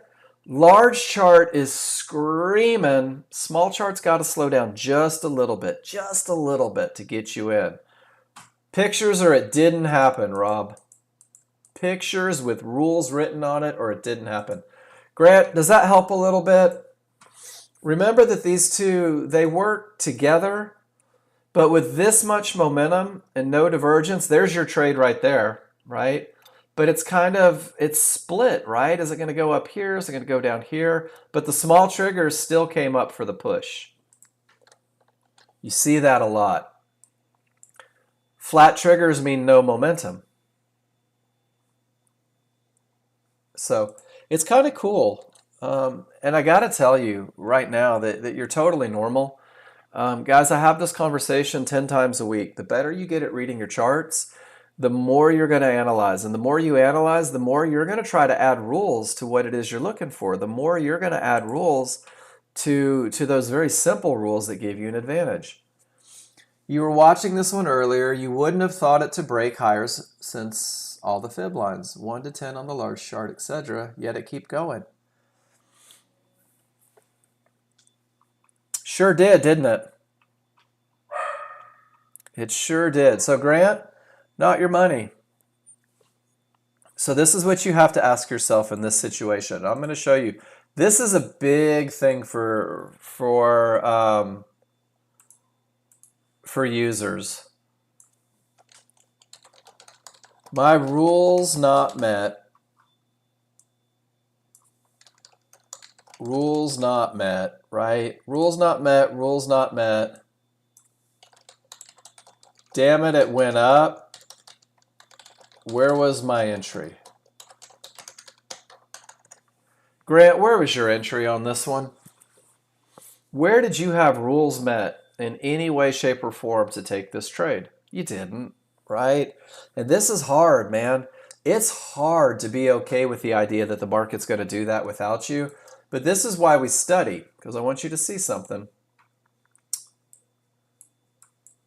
Support holds, resistance holds, support holds, resistance holds, support holds, resistance holds, support holds, pivot, stop out, resistance creates a bounce, resistance creates a bounce, pivot, stop out holds, pivot, stop out holds, resistance holds.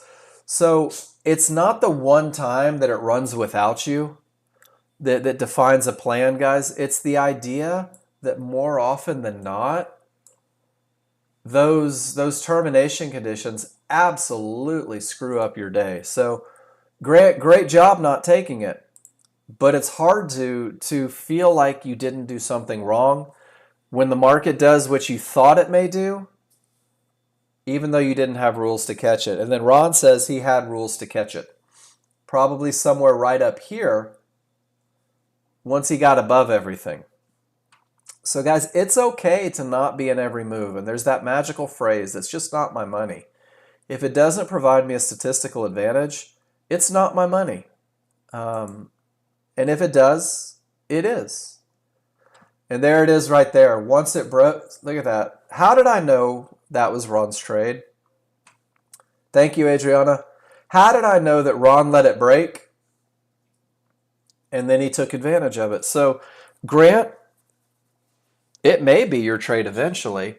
But guys, this is what I do. I know what Ron's going to post before Ron posts it because Ron has posted a plan with rules on it 1,000 times in this classroom. There's a reason Ron wins more than he loses, because he only takes the trades that fit the plan. So I know what he's going to look like. I know what Miss Debbie's trades are going to look like. I know what most of Paul's trades are going to look like.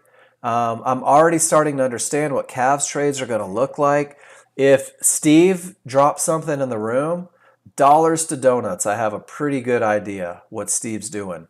Because, guys, all these people posted in the room and asked for feedback. And then this was, hold on, who was this?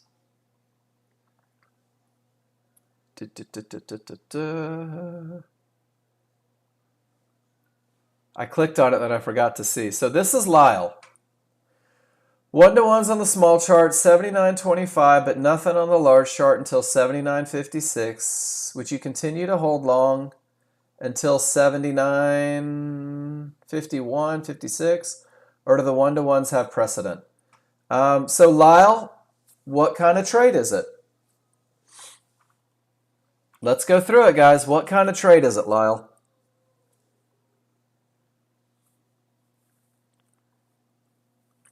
I do this every day for you guys. No worries, Ron. I hope you have a good one. Yeah, tomorrow's news should be a guesser. Hopefully I get some trading done in the morning tomorrow. Have a great afternoon, brother. So, Lyle, what kind of trade is going long into a fib without momentum? I don't know, right? I don't have any rules, but you're asking me if I would continue to hold. Hell, I would never even enter. So it's not fair to ask me that question. Tell me why you entered, and then I can talk about it. If you said, that's 95. If you said, I let the large chart clear the areas because it was a grinding market in the direction and it hadn't hit anything, and you said, I got in when it pulled back and price got above the fib because I'm just hoping that it goes. I'm letting that strong trend get me in the trade to push me. Where would I exit? At the first loss of momentum. Maybe a reversal bar, maybe an area hit. Maybe I would wait for divergence. I don't know. It depends on your plan. But this isn't a trade that I would ever take. This just doesn't fit any of my rules. Where Ron took it up here, it makes sense. But since it's momentum based on the small chart, with a clear path on the large chart, I would have to say that when the momentum starts to wane, it creates the perfect opportunity for an exit. So understanding what kind of trade you're in helps you understand what kind of management you're going to impart. A momentum trade, it makes sense to exit with a loss of momentum. A high volume area trade, it makes sense to exit in mid-band. A high probability trend trade, it makes sense if the momentum is there to maybe hold to the next key area. So Lyle, I think with momentum in, momentum out is a pretty solid plan. And if it never dies until it hits the fib, hell, just keep riding that wave, right? But if you get a reversal bar, you give a little bit back, but isn't the reversal bar on the wrong side of the small triggers a great indication that things are slowing? And because it's not odds favorable, it might pull all the way back to support. So protecting equity is never a bad idea. Hope that made sense. JW, you guys taking the momentum trade, right? Everything's cleared. And your smalls are outside of the large, and this is a good one. I do want to talk about this trade because all of you are taking it. And I see somebody gave me a message over in Discord. Guys, I got to teach the class. I'll check it at my next break just in case you're wondering why I'm ignoring you. JW, strong trending market, right? Guys, when you see that dash on the large triggers, that's a strong trending market. When you break area after area, 30 bars in the same direction, that's a strong trending market. That's an awesome, that's just a market that's hard to stop. But let me show you something over here.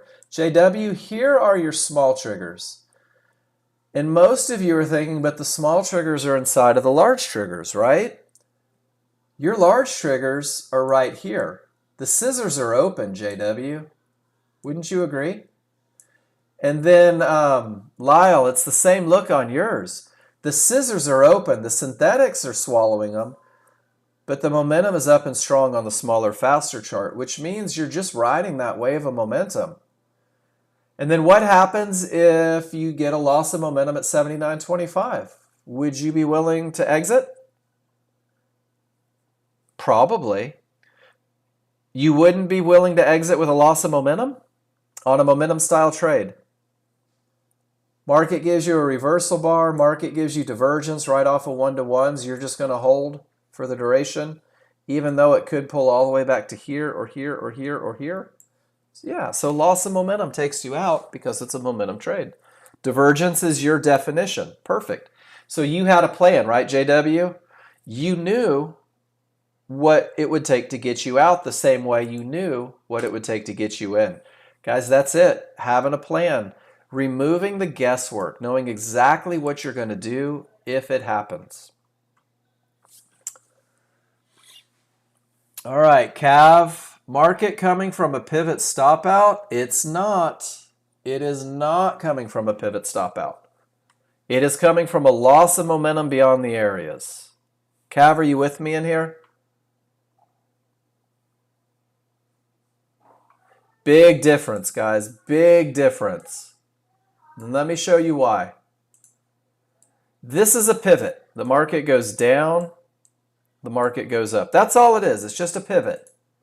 And I know because of the cyan line that there was a loss of momentum at the pivot. Pivots become pivot stop outs. I love it because we showed this picture earlier today too. Pivots become pivot stop outs when price comes back to the line, exceeds, and then goes the other direction. So this is your pivot stop out. This is your pivot stop out. What you had here was just a pivot with a loss of momentum. It's a bad bottom. Does that make sense? And then not only is it a bad bottom, you have resistance with every trigger below, and the large trigger is almost a full bar away. You have a mid band, you have another fib, you have a 50-50 from a bad bottom, and you're hoping that from this bad bottom that these one-to-ones at the synthetics is gonna save you, even with the large triggers down.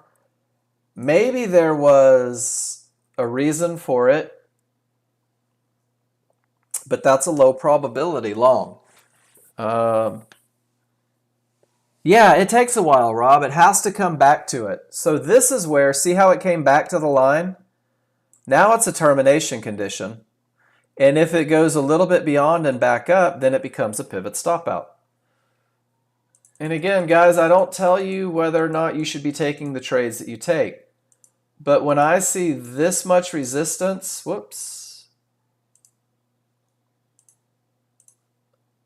this much resistance with the gap theory and everything turned against you, and it's literally odds favorable momentum to the downside on your smaller, faster chart, guys, that's a tough trade. That's a low probability trade. That is, and especially from a bad bottom, because what happens from bad bottoms? We see that look a lot. Cav, you got one buy on them, brother.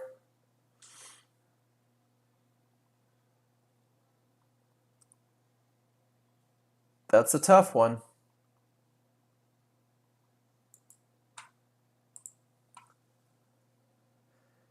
And then here we have the 50-50 with divergence, and it doesn't work.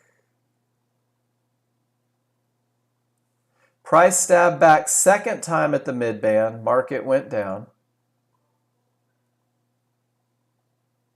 But it's still a 50-50 with divergence. And guys, 50-50s with divergence are not your best chance of success. It's right there in the KISS plan, I promise.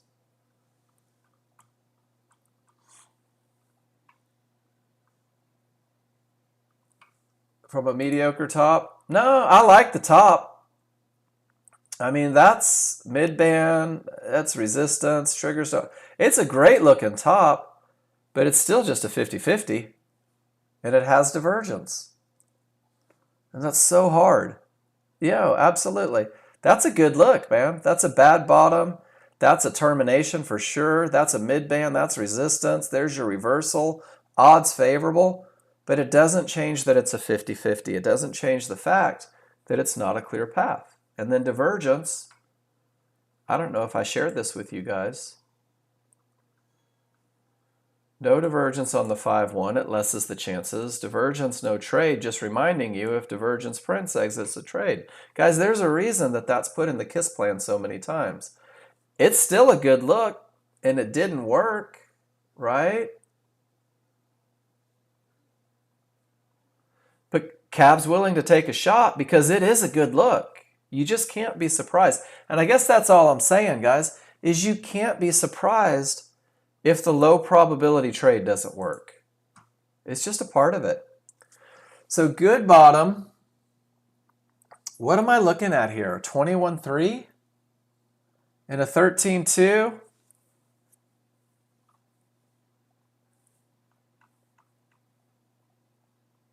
Now you can relax and be patient, Paul. I didn't even trade this morning. Who is this? Is this Lyle? Help me out here. This is Andy. Andy, are you in here, brother? I hope so. Bobby T showed up. What's up, Bobby T? Man, Lenny showed up too. I love it. All right, guys. So talk to me about this 21. Why 21? What happened to your 34? What happened to your broad stroke of a brush?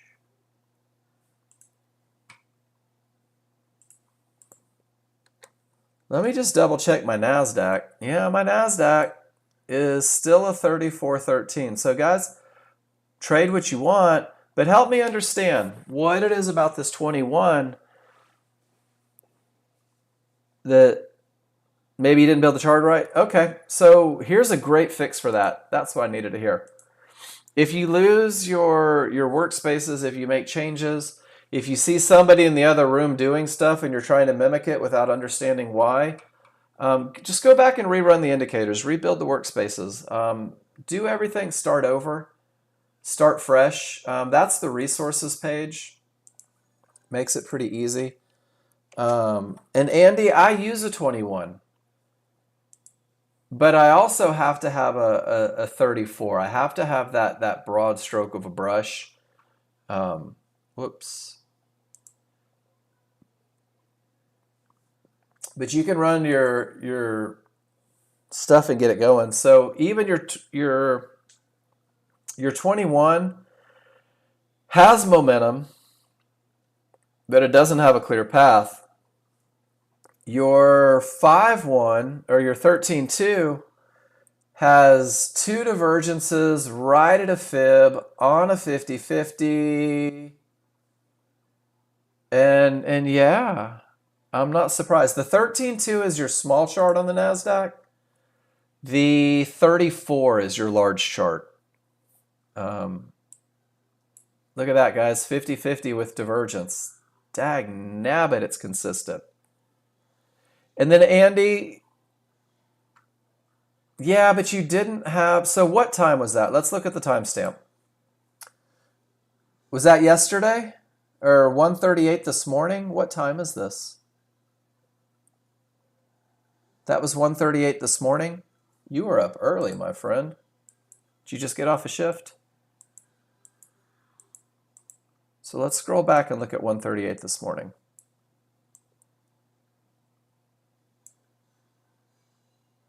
So that was your look.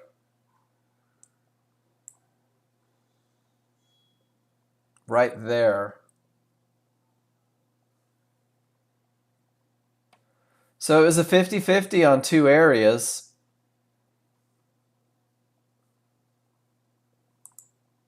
And then when you go through the refinement process, and here's a good lesson. Cool, thank you for this.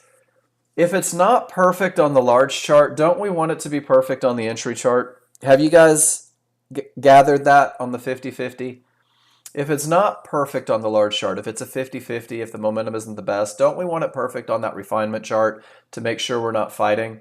So if the 34 isn't perfect, let the 21 be perfect. And the 21 has all sorts of challenges. Look how far away your triggers are, right? You've got momentum, but it's into areas. And then this kind of lets you know that those areas may be problematic. Work that 34, Andy, and just keep it in the mix. And you know what? If you took the first entry right here and exited with the second divergence, I could totally get on board with that 100%, because you had a termination that created the reversal, and it was a 50-50 with one divergence, and you had the perfect entry that gave you the opportunity to make a couple $100 before you got that second divergence. So in from here, out here, break even, dude, that's a rock star trade. Knowing what we know about the 34. I think it was an incomplete read because of the 21. But yeah, do you see how two divergences and not a clear path? It's just an exit condition. I think you could have gotten out of this one break even, unless you tried to jump in at the very top and then that created problems. But I can't see your entries.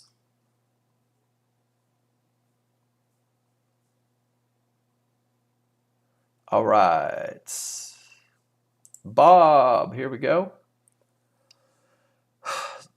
Good top, momentum, everything's down. You got in a little early, didn't you, Bob? Did you get a little jumpy today? You forgot to wait for it to come back to resistance. Or are you just 2 ticks below it, which is cool. I love this though. Good top, right? Everything's going down. The momentum is there, strong triggers. You take the perfect entry. You're in a 2 lot.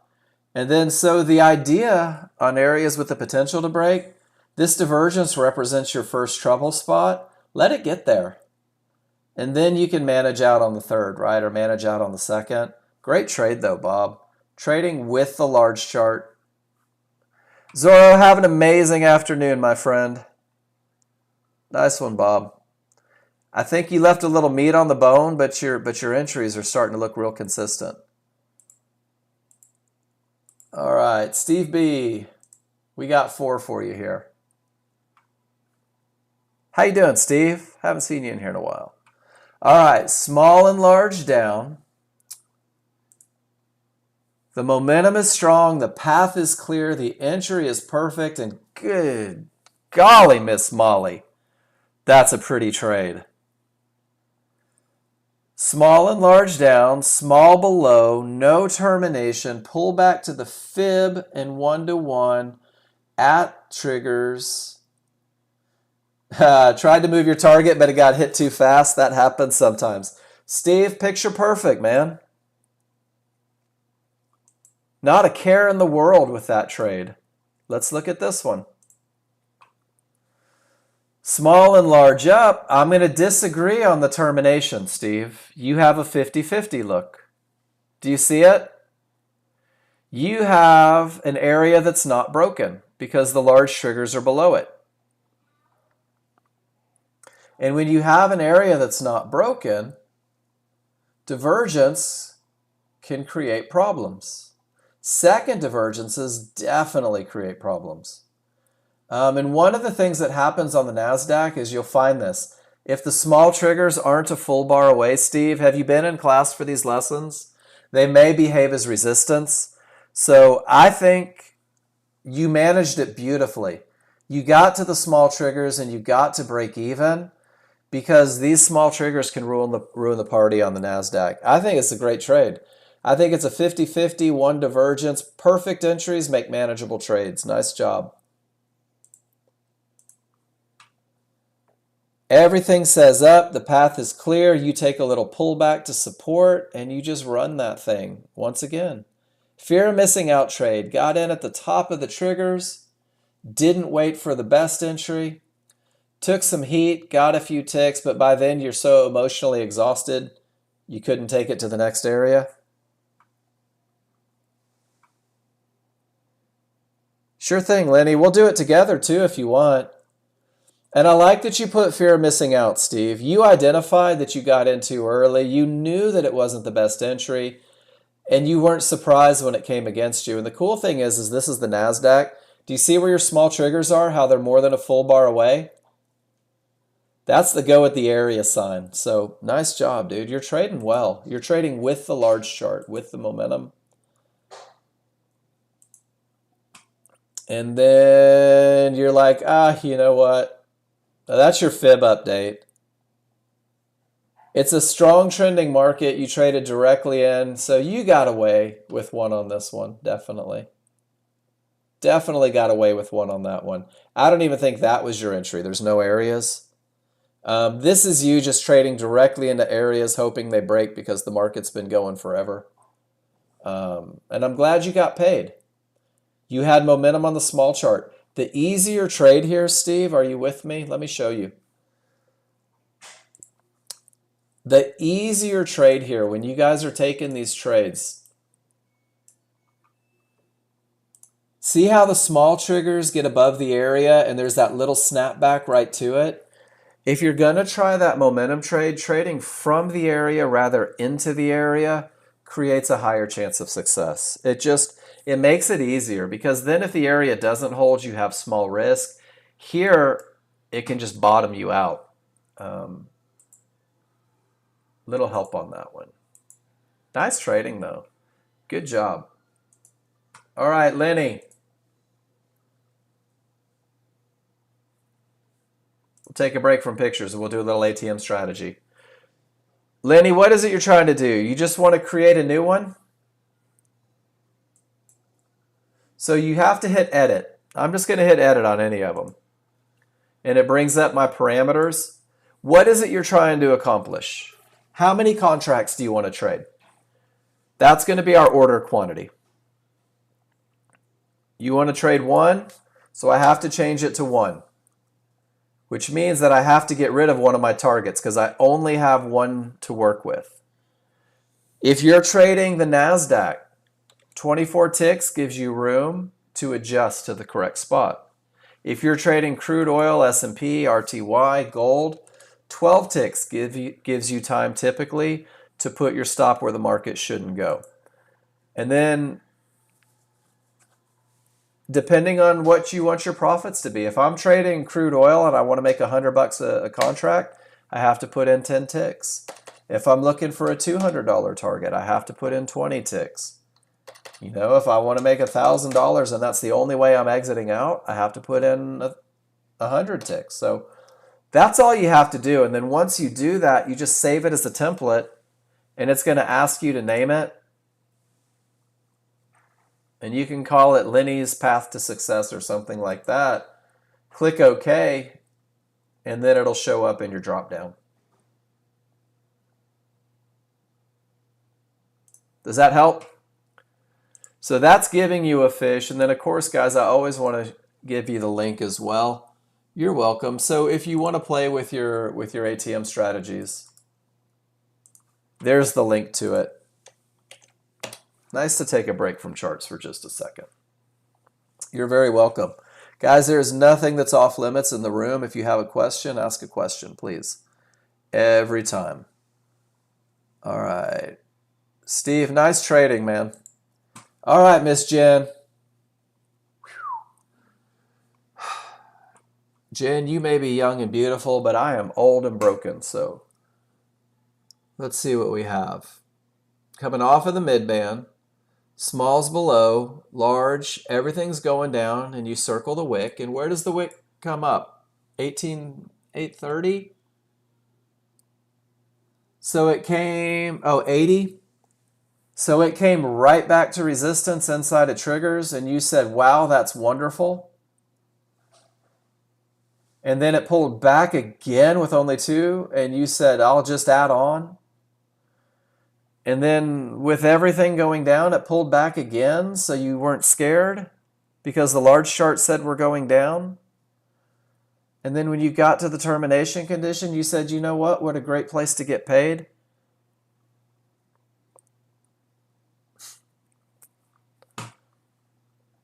All right, Jen, I'm just going to go ahead and get you the microphone. I want you to teach this class. That's it. The large chart led the way. You found your entries. You didn't let silly little stuff on the small chart scare you out. And you took it to support. Beautiful. This is what I teach every day. You've just held longer than the average person will.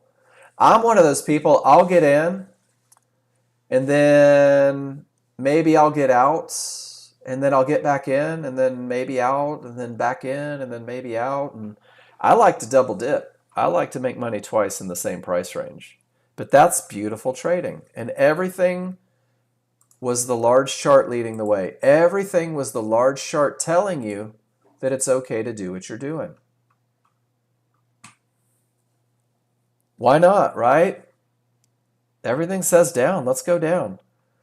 Super strong, Cav. It didn't quite get your entry, those sons of guns. So you get in on the way down and take it to support. I love it. This is pretty cool because it didn't make it, right? And let's talk about what Cav did here because this is brilliant. In the beginning, if it doesn't get your entry, you guys are saying, well, that's just not my trade. Cav said, look at my large chart.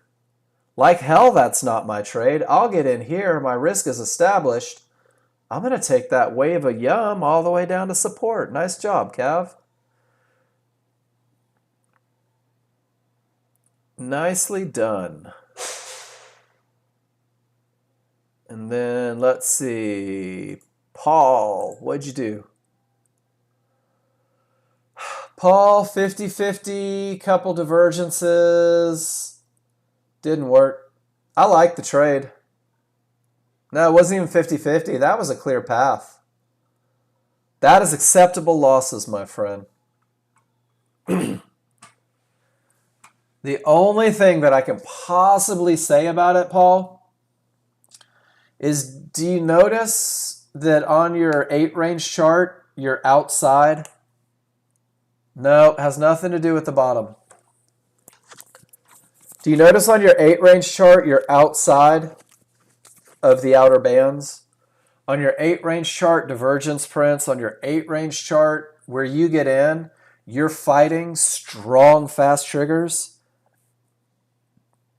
No, Paul. If you're going to have it, use it. This right here said that you're going to get your ass kicked. That's it. The true story.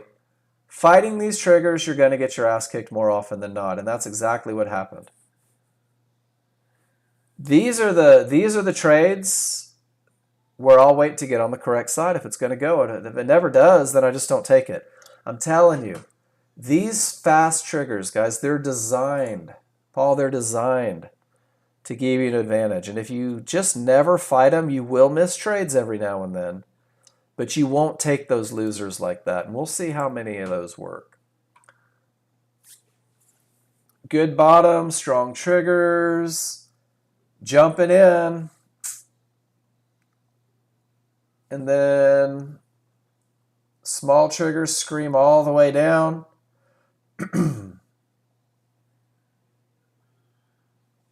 In at the area inside of triggers, and it works with all the momentum. Pretty cool. Guys, I love your jump-in trades. Cav, can we talk about this? Everybody, can we talk about this jump-in trade? Can we talk about the holy shit, I hope it doesn't go without me trade? And we're going to do this with what we call the momentum phase. And I'm going to take, actually, you know what? Let me go to a smaller, faster chart. That's it. Paul, I just say no. I just say no. That's all I do.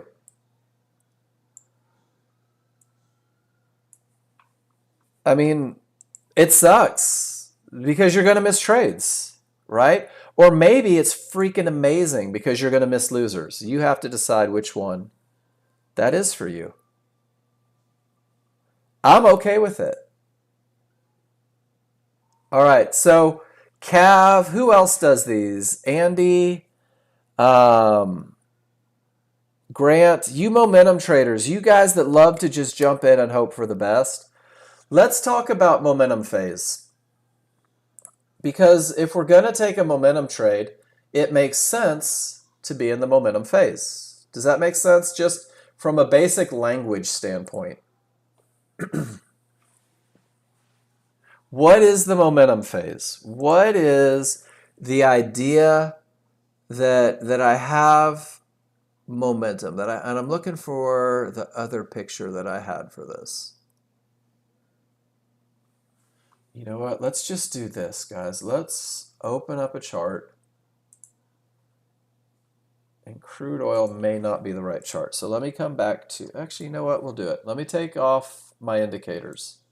Nothing but trigger lines, guys. We're going to talk about the momentum phase. And this is going to give you guys a huge advantage. You guys that like to jump in and hope momentum carries it, guys, this is gonna help you pay the bills. This is gonna help you see the best of the best.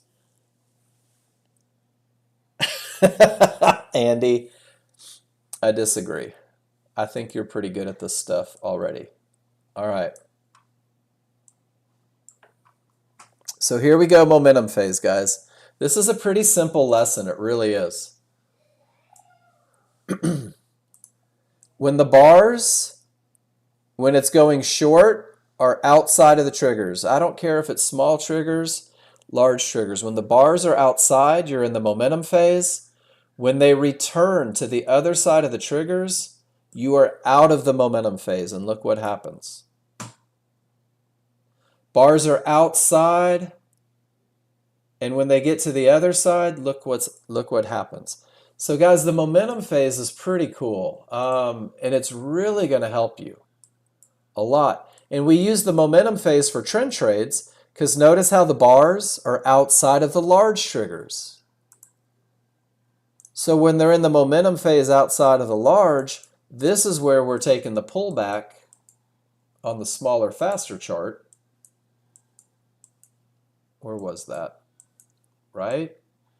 There's where we're taking the pullback on the smaller, faster chart. But here's your momentum phase on the smaller chart, and I want you guys to see this.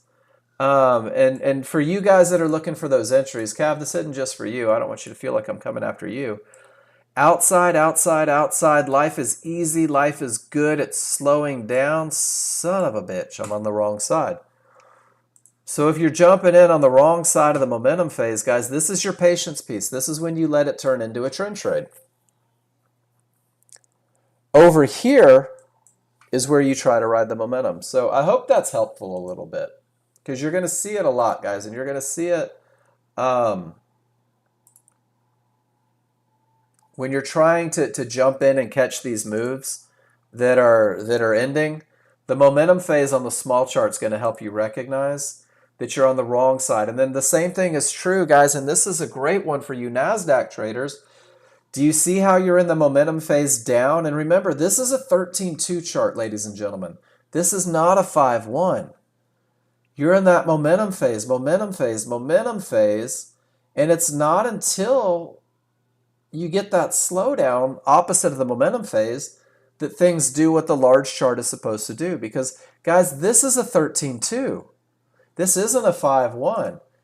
Fighting the small triggers is like going long against this.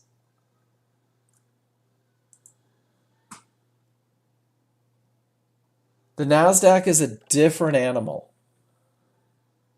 So fighting the small triggers here for the short is like fighting the 13-2 on crude oil. But trading, look at this, momentum phase, there's your pullback. There's your pullback, opposite side of momentum. And sure enough, the market keeps going up. Think to yourself, where are my bars compared to the triggers? And now I'm getting to the other side of triggers in my immediate momentum. This is a good indication that things may be slowing down in the immediate. Notice that I'm getting to the other side on my small chart. Maybe we get a pullback here. Guys, it's pretty cool. It's chart reading. But for you guys that like those trades where you hop in and hope for the best, being in the momentum phase will pay huge dividends on that hope.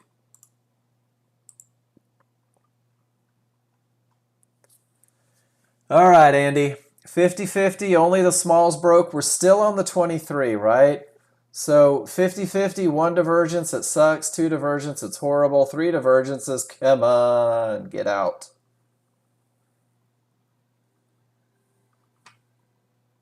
You got to know what you're doing, guys. You got to know what you're looking for. And man, Andy, if you're still trying to hope you know what you're doing, NASDAQ's not the place for that. You can trade whatever you want. I'll never tell you what to trade, but I'm going to tell you right now, the NASDAQ is 173 pounds of ass-kicking machine, and if you're not good at what you're doing, life is difficult. Paul, 50-50, bad top, split triggers, everything is ugly. So let's use your range chart, Paul. That's it. You got to know what you're looking for.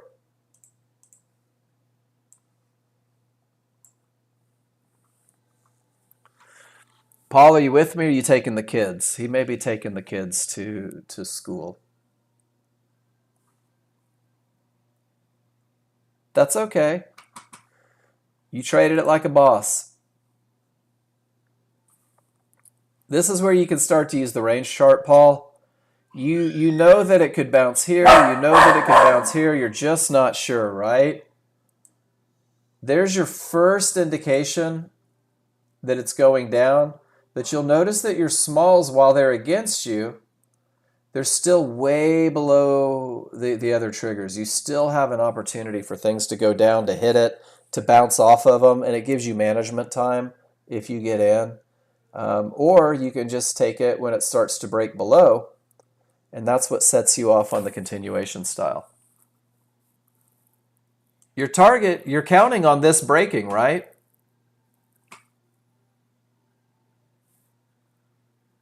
That's what you're counting on, so that's your target. And even on this one, if you're anticipating everything coming down, because look what you did. You came off outside of the outer bands. Everything says down, and you get a little bounce, and you get a little bounce, and you get a little bounce. There's no divergence. The small triggers don't break inside. And when it starts to get back below, you can take that shot if you want.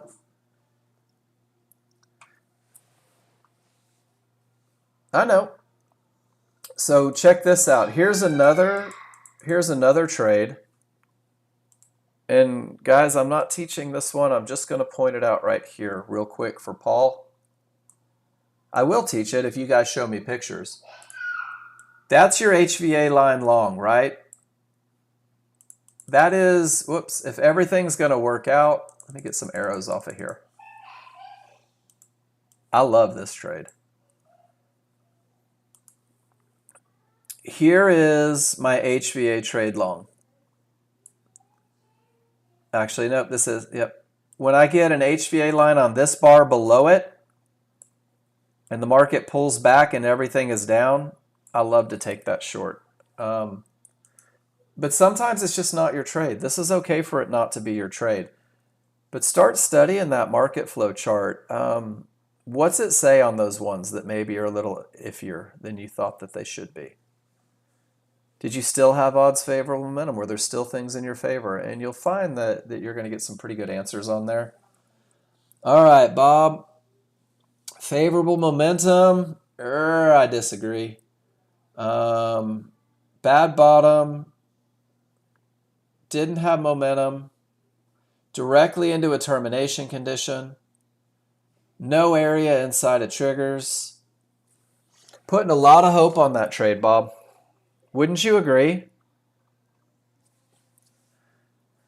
Wouldn't you agree that the large not wide directly into resistance, that may not be your best long?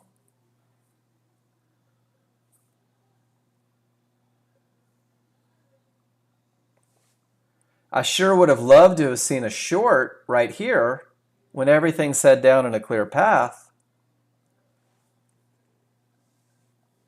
And why are you looking for a reversal? I would be curious, the idea on this one, right, is there's that's a tough one. That's grabbing a little there. I'd love to know your rules for that trade.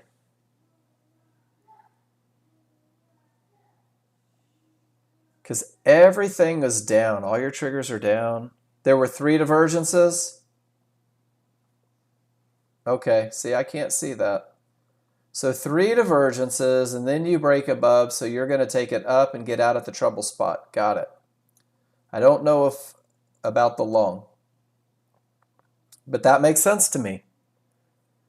3 divergences, let it break above, take a shot. Sure. The likelihood of it working against odds favorable momentum is low, but I see why you did it, using those 3 divergences, letting you know there may be a push. And sure enough, it pushed right up to the termination condition. I'm going to say that's some pretty heads-up reading. All right.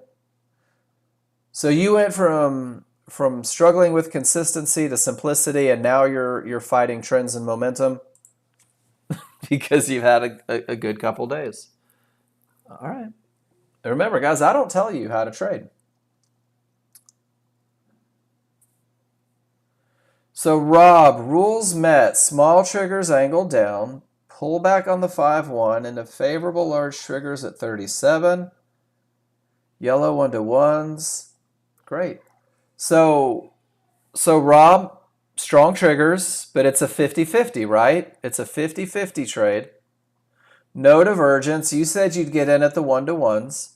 The top of your window is 51. So that's 14 ticks plus 5. That's $190 worth of risk up to the other area inside of favorable large triggers. But because of the momentum, because of the potential to break, because of no divergence, you said, I feel like I can take this trade. You took a very calculated risk. And it's interesting, Paul chose to skip it, and you chose to take it. Both of you are right. That's the cool thing. It just depends on your plan. Just depends on your plan. Nicely done. All right, Gino. Whew, let me get my readers on.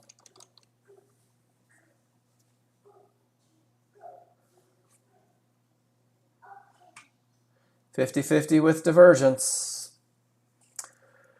Weak top. Odds favorable. Not a clear path, Gino.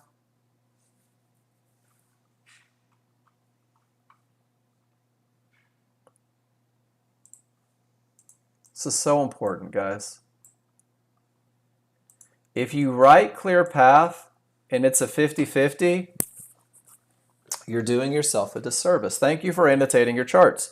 So now we open up the room for what is a clear path. A clear path means, let me go back to the pictures. Do something? Yeah. You'll get over that.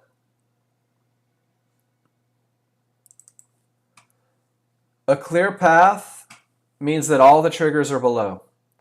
And a clear path means that all the triggers are above, guys. And there's no wiggle room on that. Until both triggers are below or both triggers are above, there isn't a clear path. There never will be. If only the smalls are through and the large are not, well then it has the potential to break, but it's not a clear path. So what does that mean for me? This look, and I'm just going to use Gino's as an example. I'm going to annotate it the way I read it. The first thing I see, and I love it, is strong triggers. And man, momentum is great. So once I discuss rule number 1, I go to rule number 2. Rule number 2, this is a 50-50, which means it has the potential to break based on the momentum, but it's not broken yet because the large triggers are still above. So what I'm doing is I'm talking to myself in terms of advantages, and I'm saying to myself, I love the look. The strength is there. The potential is there. This might break. It has a good shot. So let me not sacrifice anything on my smaller chart. So my rules say, and your rules may be different, if I have a bad top, this trade is less likely to work. If I have divergence, this trade is less likely to work. And I have two of those things working for me, guys. I have divergence off of the bottom, and I also have a bad top. No decisions were made at a key area at all. So the likelihood of this area breaking goes down exponentially, guys, and that's in the KISS plan right there. I've got to have momentum, and that was there, and it was beautiful. And my smalls were outside of the large, and that was there, and it was beautiful. But because he wrote clear path, we omitted the termination conditions, and he took the area inside. But if we would have identified it as a 50-50, we would have said it's not from a good top or bottom. Divergence did print. I'm starting to forfeit my advantages. Maybe I don't want to be in this trade, rather than taking a giant loss. Does that make sense, everybody? And I think I've said this once or twice today. When you know what kind of trade you're getting into, you know what you're looking for in the entry. You know what you're looking for in terms of management. But if you're convinced that it's a clear path, well, then you're going to manage it differently, right? Gino, you took the perfect trade for a clear path, but you took the wrong trade for a 50-50, the less likely to win trade. Then Paul, everything says down. No divergence, perfect entry, life is good, and you get paid. And that's the easy one, isn't it? Paul says I have momentum and a clear path, but my entry is not inside of favorable large triggers. My entry is beyond the favorable large triggers. He takes it anyway. Outer band, 1-to-1s. Great entries, low risk. What market is this? Crude? I like it. Nice trade, Paul.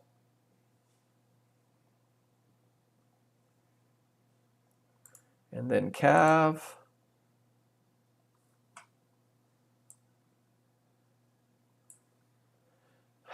Weakening triggers, but not weak. Clear path. One divergence with strong triggers, pulls back to resistance and rides it down. So tail into momentum, but a clear path. Area inside, 2 out of 3. Cav capitalizes. Cav, that's a great chart read. Nice trade. And then Grant says, I'm just not even going to miss this one. Strong down, clear path, pull back. Everything's starting to lose momentum over here, and Grant says, you know, I'm okay getting paid. I'll just wait for the next one. Grant, nice trade. Get these bite size again. Momentum for the win. Momentum for the win. Momentum for the win. Momentum for the win. Momentum for the, no, not momentum for the win.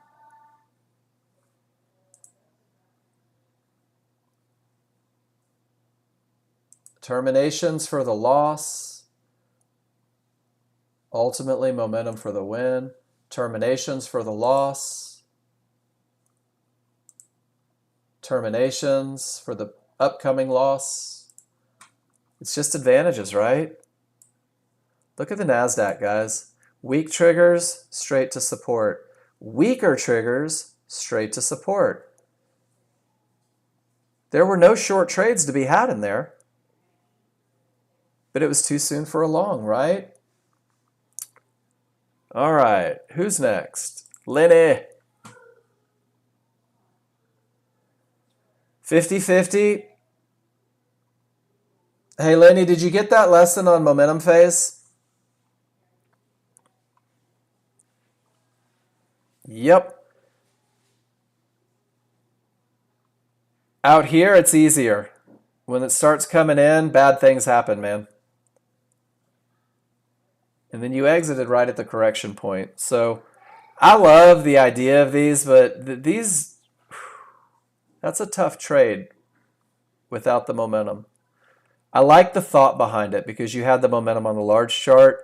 That little momentum phase rule, I think, helps a little bit on those. And then Miss Jen, again, just taxing my eyes. Bottom through by 6 ticks, but 1, 2, 3 divergences in the same location, letting us know that that might be a little overrun. One shot at support, and then when it comes up and pulls back, the momentum gets better. Jen, did you get the momentum phase lesson? That's okay, you're fine.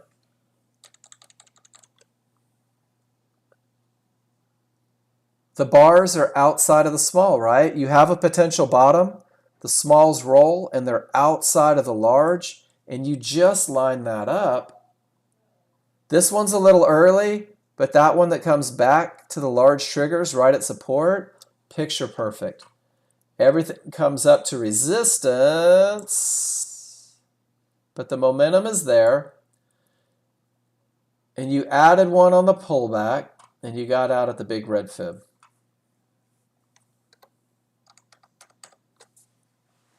Guys, this is catching the first part of the move. The synthetics are still down, right? But multiple divergences suggest overrun. Momentum phase on the small triggers lines up with the pullback to the large triggers, and it really becomes a pretty easy trade. And if you study this one enough, you're going to see it an awful lot. You really will. Oop, we saw that one, Lenny.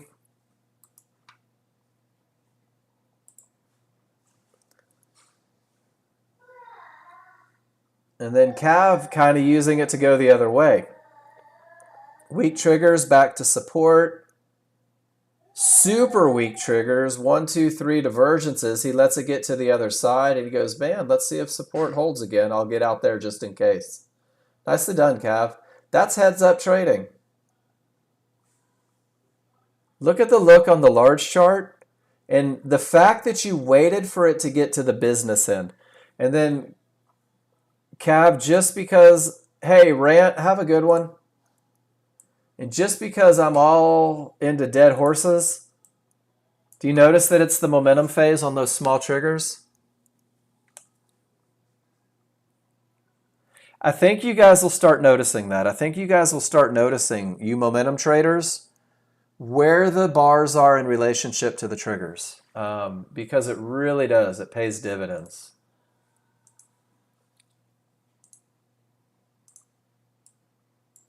Momentum phase against the triggers, they act as resistance. If you tried the long trade, you just got your ass kicked in the momentum phase, right? Momentum phase on the small triggers, if you tried the long trade, you just got your butt kicked, once again, in the momentum phase on the small triggers. I think it's pretty cool, guys. I think it's pretty neat how that works out. And you'll begin to recognize it. So if I'm long here, momentum phase of the small, momentum phase of the small, when they work back in, right at trouble, I take an exit. You momentum traders should be studying this. You should be going back and circling these. Momentum phase, weakens, there's a retracement. That's just that big grind. So guys, I'm going to take just a minute. When I come back, we're going to finish strong. I want you guys to tell me what we're talking about in the last hour. We got through all of our pictures. I think we've had some good lessons so far. If there's something that you want to discuss, I noticed quite a few of you showed up that haven't been here in a while. You probably are wondering something. Drop it in the room. Let me know what it is. I'll be back in about 3 or 4 minutes.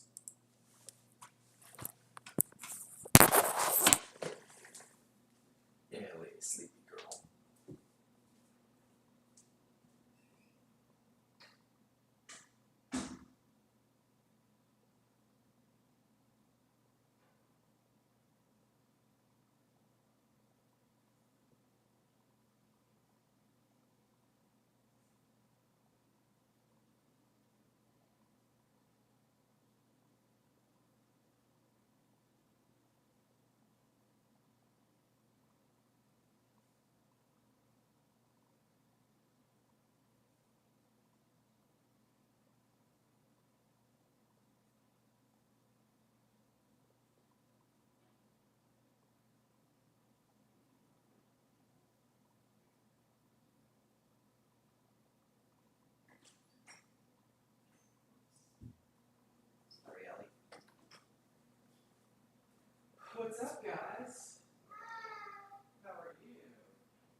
Smart again. Oh, hey, big stretch. You're with me. Oh, shit. Oops.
All right, guys, here we go.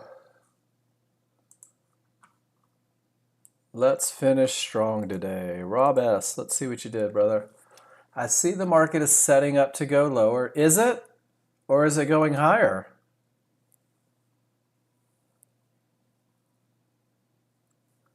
Is it setting up to go down? Or do those weak triggers and uptrend mean that it's about to bounce up?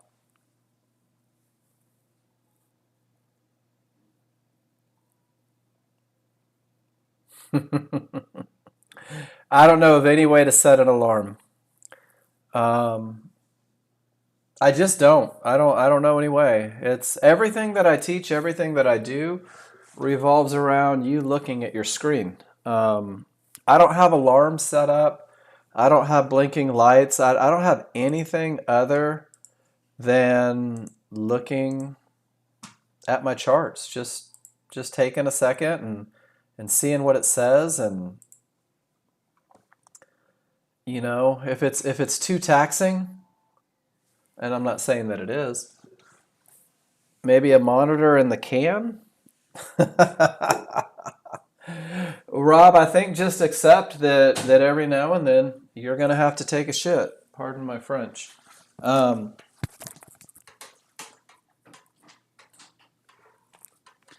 I even think there was a children's book that said everybody poops. So you can't have every trade. You can't, right?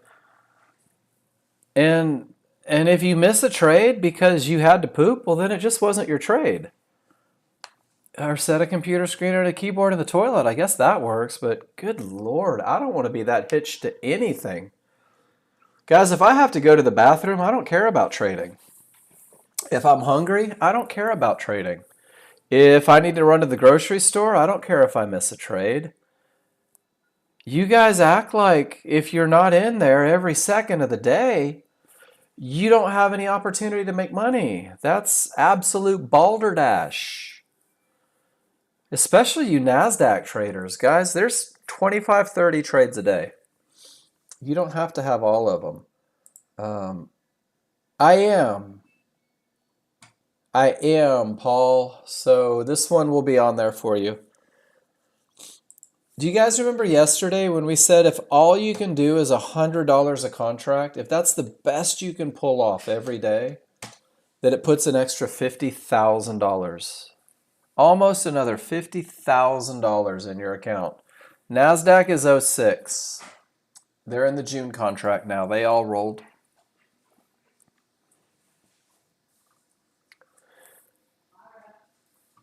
And if the best you can do is 200 per contract, whew, guys, that's like $100,000 a year almost. $96,000 a year. $200 a contract. Why do you feel like you have to be in every trade? I don't know. Anything can happen, Trigger, right? We're losing momentum. One divergence says it's not great.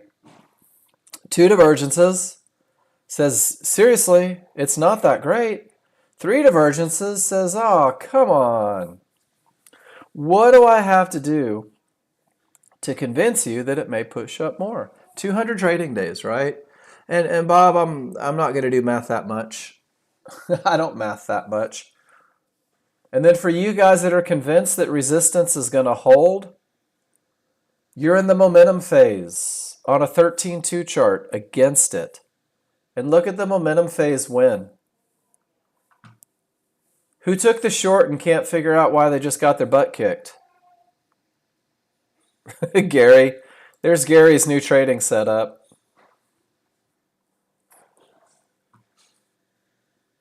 Unfortunate prostate issues have me standing there for longer than I want.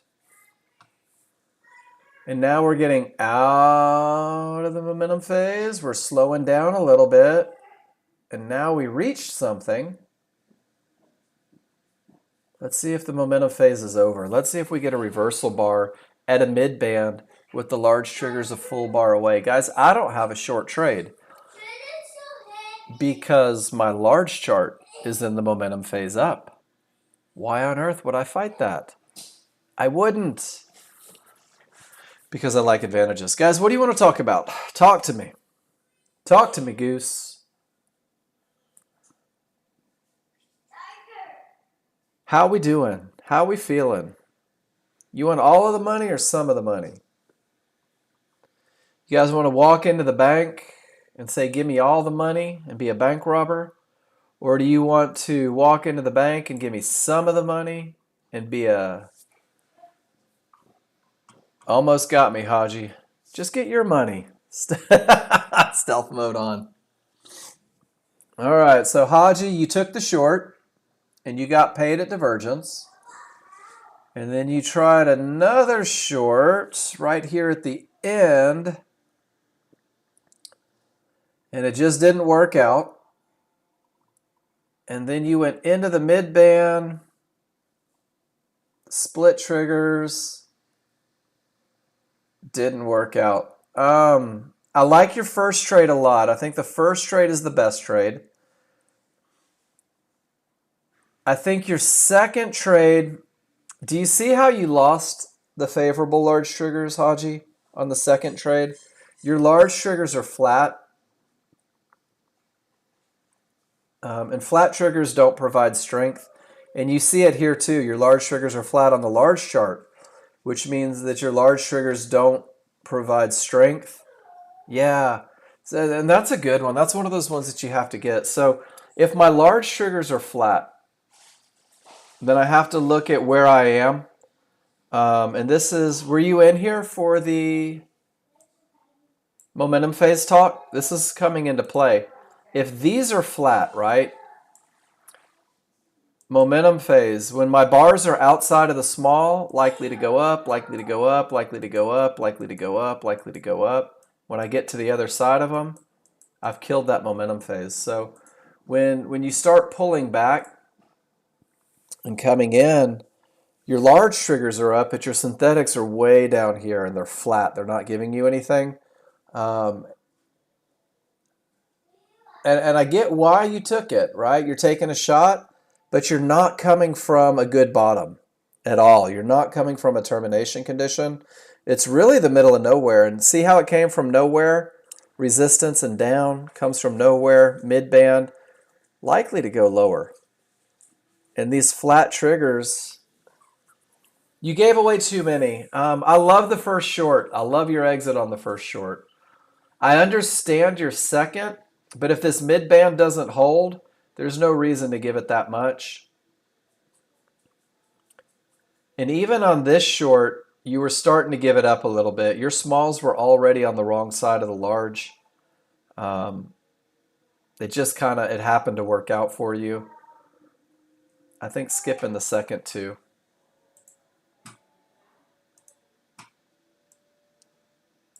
Directly into the mid band, yellow one to, or pink 1-to-1s. Large triggers were a full bar away. Absolutely no reason to take the long.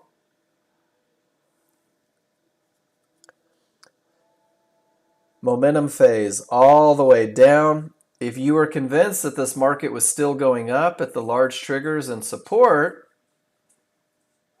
there's that one right there. Having a tough day, Haji? I'm sorry.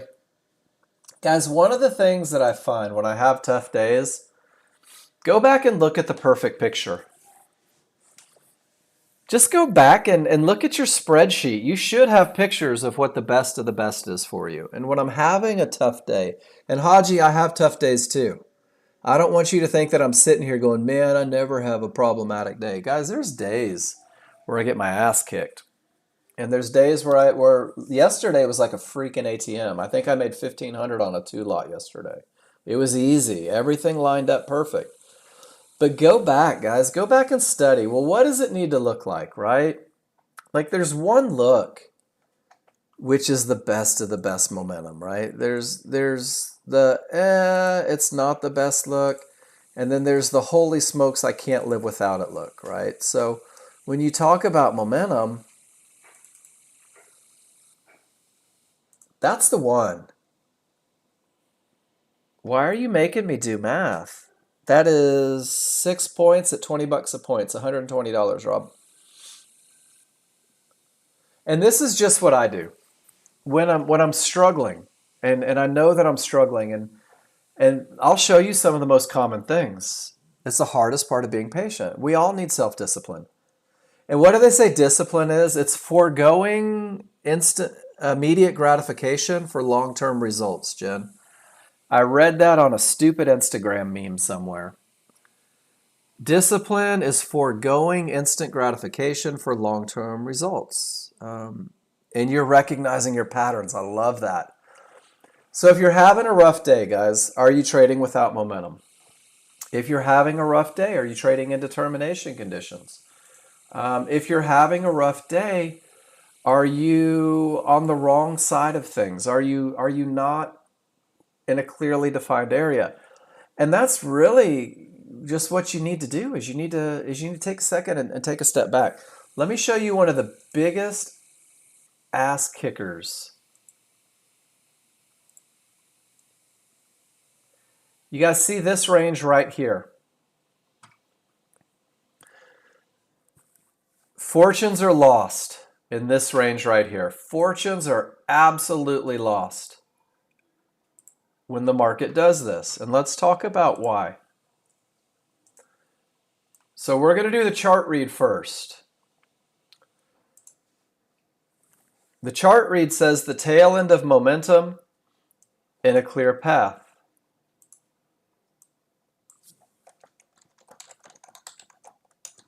Can we all agree that that's not my best look? When the smalls work their way back inside of the large? It's not my best look. That's my best look. Look at that tail that screamed up.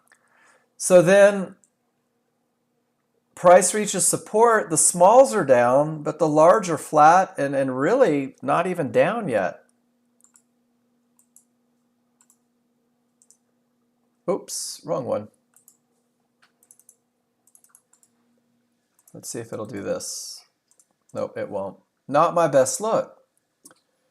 And then here the smalls are up, but they're on the wrong side. The trend is down. Not my best look. Right into support, even though it looks like it's going down. Not my best look. Weak ass do nothing triggers, but they're above support. Not my best look. And guys, this is the 90%. This is where, and I want you to just let me know if anyone else has ever done this. I think it should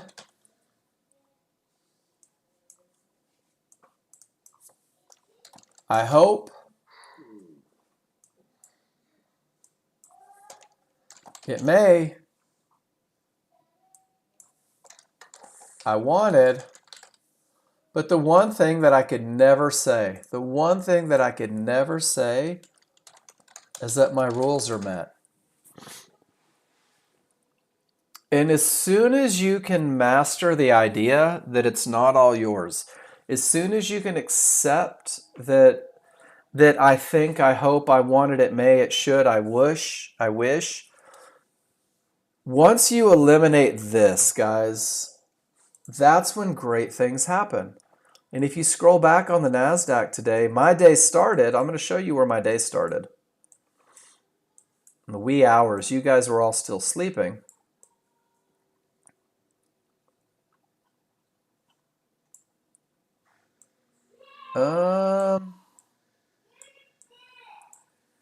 My day started right here at 3 fibs and no clear path. This is what I looked at when I woke up. Whoops, 3 fibs and no clear path. And I want you to see what it looked like on the smaller, faster chart. Because it's really kind of interesting, I think. Almost there. So it was easy on the large chart to say, I think it's going to go up. It was easy on the large chart to say the triggers are up. It was easy on the large chart.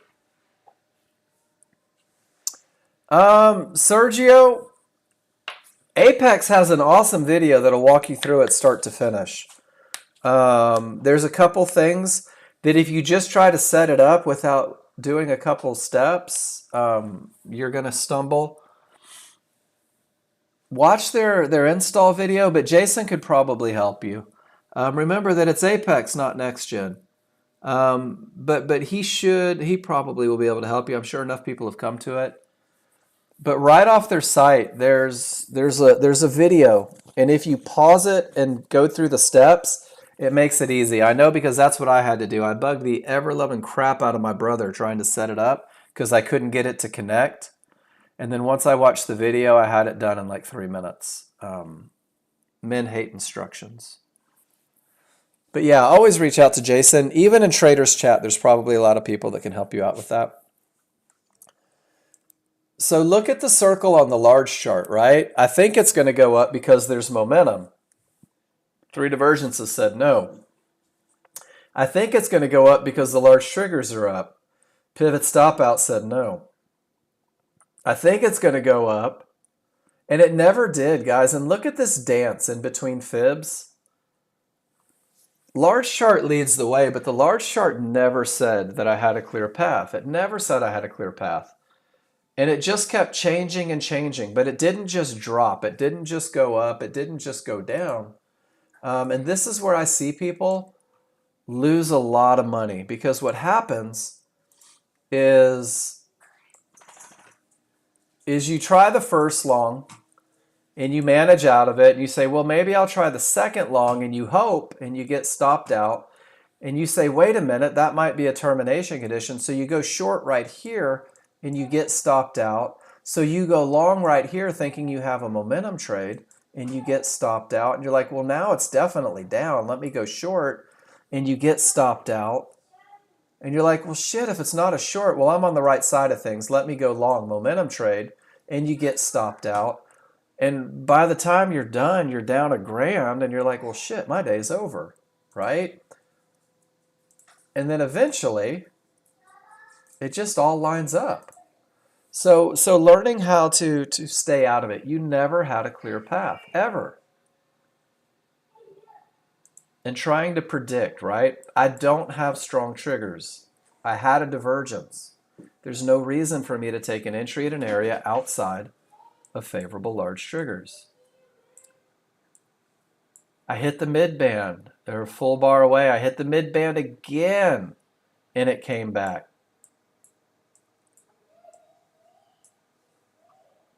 Did it give an entry? Not really. Not my money. Even your momentum trades were from the wrong side of fibs. Absolutely, Michelle. That's what everybody does. Um, so my brother's words, and I love to share this with you guys. I love to share this phrase with you because it paid huge dividends for me. Is this my best look for a long?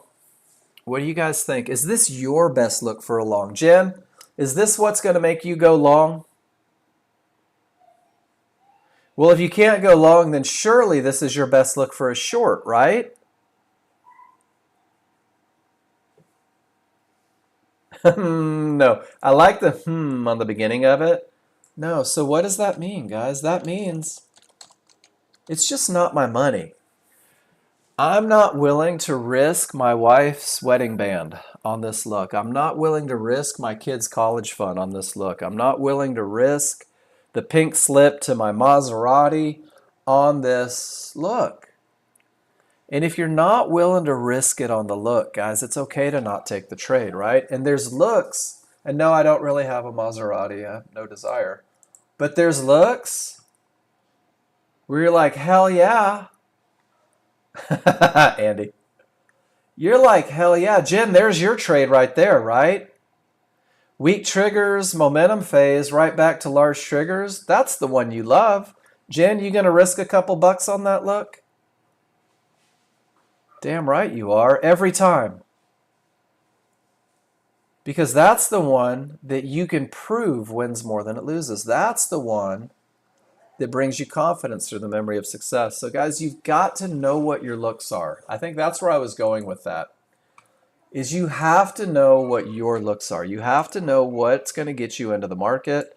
You have to know what's going to keep you out of the market. And this goes right back to this stupid picture that I show every day. Simplify what looks will you commit to.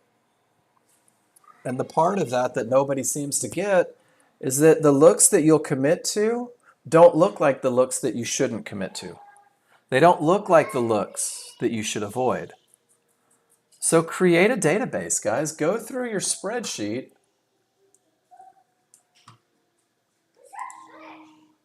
and put 50 pictures of that trade in there, right? Cav, have a good one, man. Put 50 pictures of what it means to you to have a look that's worth putting your money on. And what you'll find is that it becomes easier and easier to catch. So I know I get a little preachy sometimes. It's because none of you are alone. Everybody thinks they're the only person that has these challenges. Everybody that day trades has these challenges. That's it, Joel. Momentum, clear path, and an entry. Whether it's a trend trade, whether it's a momentum trade, it's momentum and a clear path, right? And the one thing that I don't have yet is a clear path. So it's a bunch of maybe until the path is cleared. That's all it is. Guys, I love what I do. Absolutely love teaching you guys the indicators. I get excited watching you guys grow, but I also know that there's a path to getting to where you want to be. I fought the path. I'm going to show you one more picture, and this is how we're going to end the day because it's kind of silly and it's very true. Guys, this is what we're doing. Looks like fun in the beginning. Every one of you said, man, this looks like fun. I can't wait to be a trader, right? And then you realize that it's going to take a little bit of work. You're like, whoa, this is hard. I have to know momentum, a clear path, and an entry area? Do I really want to commit that much thought to $1 million a year? And you're not sure what you're doing, and then you say, man, I'm pretty awesome. I took all the wrong trades on simulator. I'm a simulator millionaire. I've got a simulator mansion. Not every day, Andy. I'm patient with you guys. There's days where I blow out. I do. I have horrible days some days because I'm not patient. But the idea is that we all hit this one when you go live too soon. When you say, I'm going to fund 32 Apex accounts and I'm going to pass them all and I'm going to be rich, but you haven't figured out the process yet. Guys, this is where I went live the first time, but we didn't have things like Apex or Take Profit. I lost $5,000. My brother put this in there because this is the Mark Novak biography. I lost $5,000 in 21 trades. I lost it over the course of about 2 hours, and I had absolutely no idea what I'd done. I didn't have a plan for trading, right? So let's go through it. I didn't have a plan for trading. I didn't have pictures of entries. I didn't have pictures of exits. I didn't know when to get in or why to get in. I didn't know when to get out or why to get out. I didn't know what an advantage was. I didn't understand termination conditions. I just got rich on simulator and figured I was a badass. And it knocked me down, guys, and I almost quit. I'll tell you right now, I almost quit. I just had spine surgery. I didn't know where I was going to work. I'd just blown 5 grand I didn't have to lose. And I got to what we lovingly refer to as the I don't know shit stage. And if you're offended by my language, work through it. I'm not meaning to offend you, but the I don't know shit stage is where you make a choice. So my brother told me, and it's not an accident that he told me this. When I started trading, my brother told me, Mark, this is what I need you to do. Mark, I need you and then Andy, here's the keys to the kingdom, brother. My brother said that I need you to write down. This is all he did. He said, Mark, write down 3 rules. And then he said, here they are. The same way I do with you guys. Write down 3 rules for what it takes to get you in a trade. He goes, and then do me a favor, Mark. The same thing I ask you guys to do. He goes, I want you to go take 20 pictures of a long, and I want you to take 20 pictures of a short so you know what those rules look like when they're met. Does this sound familiar at all to anybody? And then he said, Mark, this is what I need you to do. I want you to take those pictures just for grins, and I want you to put them in a spreadsheet so that you can go back and study them and commit them to memory. And he goes, Mark, this is it. This is the only other thing you need to do, and this is what's going to change the world for you. He said, Mark, Monday through Friday, I teach a class from 9 a.m. to noon. And all you have to do is post those pictures in the room. Every trade you take, all you have to do is post it in the room. And we'll talk about everything that you see and everything that you do. And he goes, Mark, my commitment to you is that I'll teach you how to do it better every time. I'll teach you how to do it better every time. And it was my brother. To hell with him. I'm brilliant. Have you met me? I'm 6 foot tall. I got a couple muscles and a lot of tattoos. There's no way in hell I'm listening to John Novak. And I was separated from my money rapidly, guys. And then right here, when I hit what I thought was rock bottom, and I had to make the decision, am I going to quit or am I going to do it right? That's okay. Be vulnerable. I'll show you, Rob. Am I going to quit or am I going to do it right? And I did it right, and I started doing it right. And then it started to make sense. And guys, this is either going to be 2 weeks or 2 years. It doesn't matter. It's a marathon. And then I was like, oh my gosh, I can't believe I just did that chart read. I've never seen this before. And then I did it. And guys, every one of you is on your way to doing it. But everybody makes it harder than they need to. Everyone makes it harder than it has to be.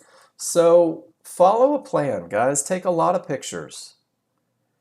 And when you have those pictures, ready, Rob? Hold on. When you take that picture, it's going to let you share it. Do you know how to share it to screencast? You do. You post it in the room. Share it to screencast. It puts it on your clipboard. Once it's on your clipboard, all you have to do is paste it into your spreadsheet. So Rob, if you never get past this stage right here with the spreadsheet, you can still go back and it even tells you to hit control to see it. So what if it's not a hyperlink? I don't know what the SS is. They were in Nazi Germany in the 40s, but I don't. The spreadsheet? Here we go. Boom, there's mine. Take mine. Just download it. Go like this. Click on it and drag it over to your desktop and put it right on your desktop. Look at that. I just put my spreadsheet into my spreadsheet. Or click the download button and it'll put it in your download folder. My first spreadsheet, Rob, How to download it? Hover over it, and you'll see an arrow pointing down that'll say download. And once you click that download button, it's going to put it right into your download folder. Ta-da-da, there it is.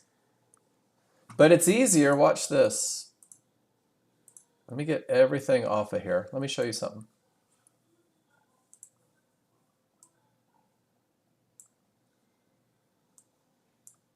Get up there. All right. Rob, do you see how I'm clicking? I'm going to left click on it, and I'm going to drag it right to my desktop, and I'm going to release it. And there's my trade tracking sheet right there on my desktop. It's that easy.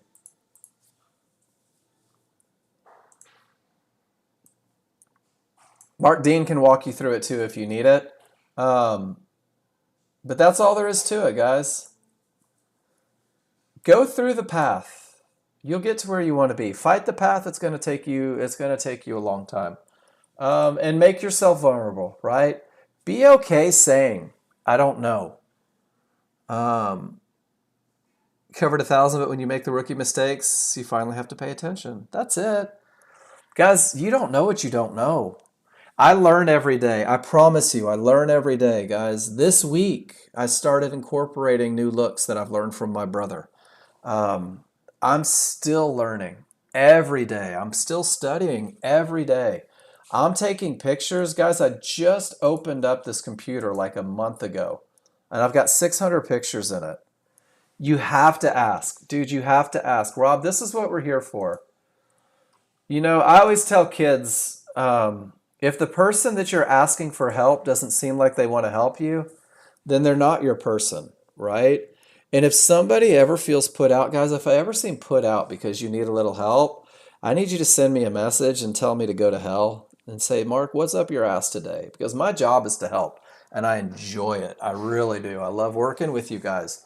You know what frustrates me is when you guys don't give me the opportunity to help. When you tell me that things are difficult, but you won't show me why.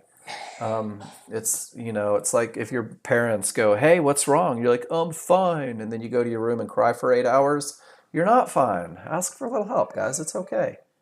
Dean will help you all the time. Rob, he's an amazing human being. But getting the spreadsheet and using it, you have to practice it a couple times. Everything is hard until you've done it. Everything is difficult until you've done it. So do it 100 times and it gets easy, just like anything. So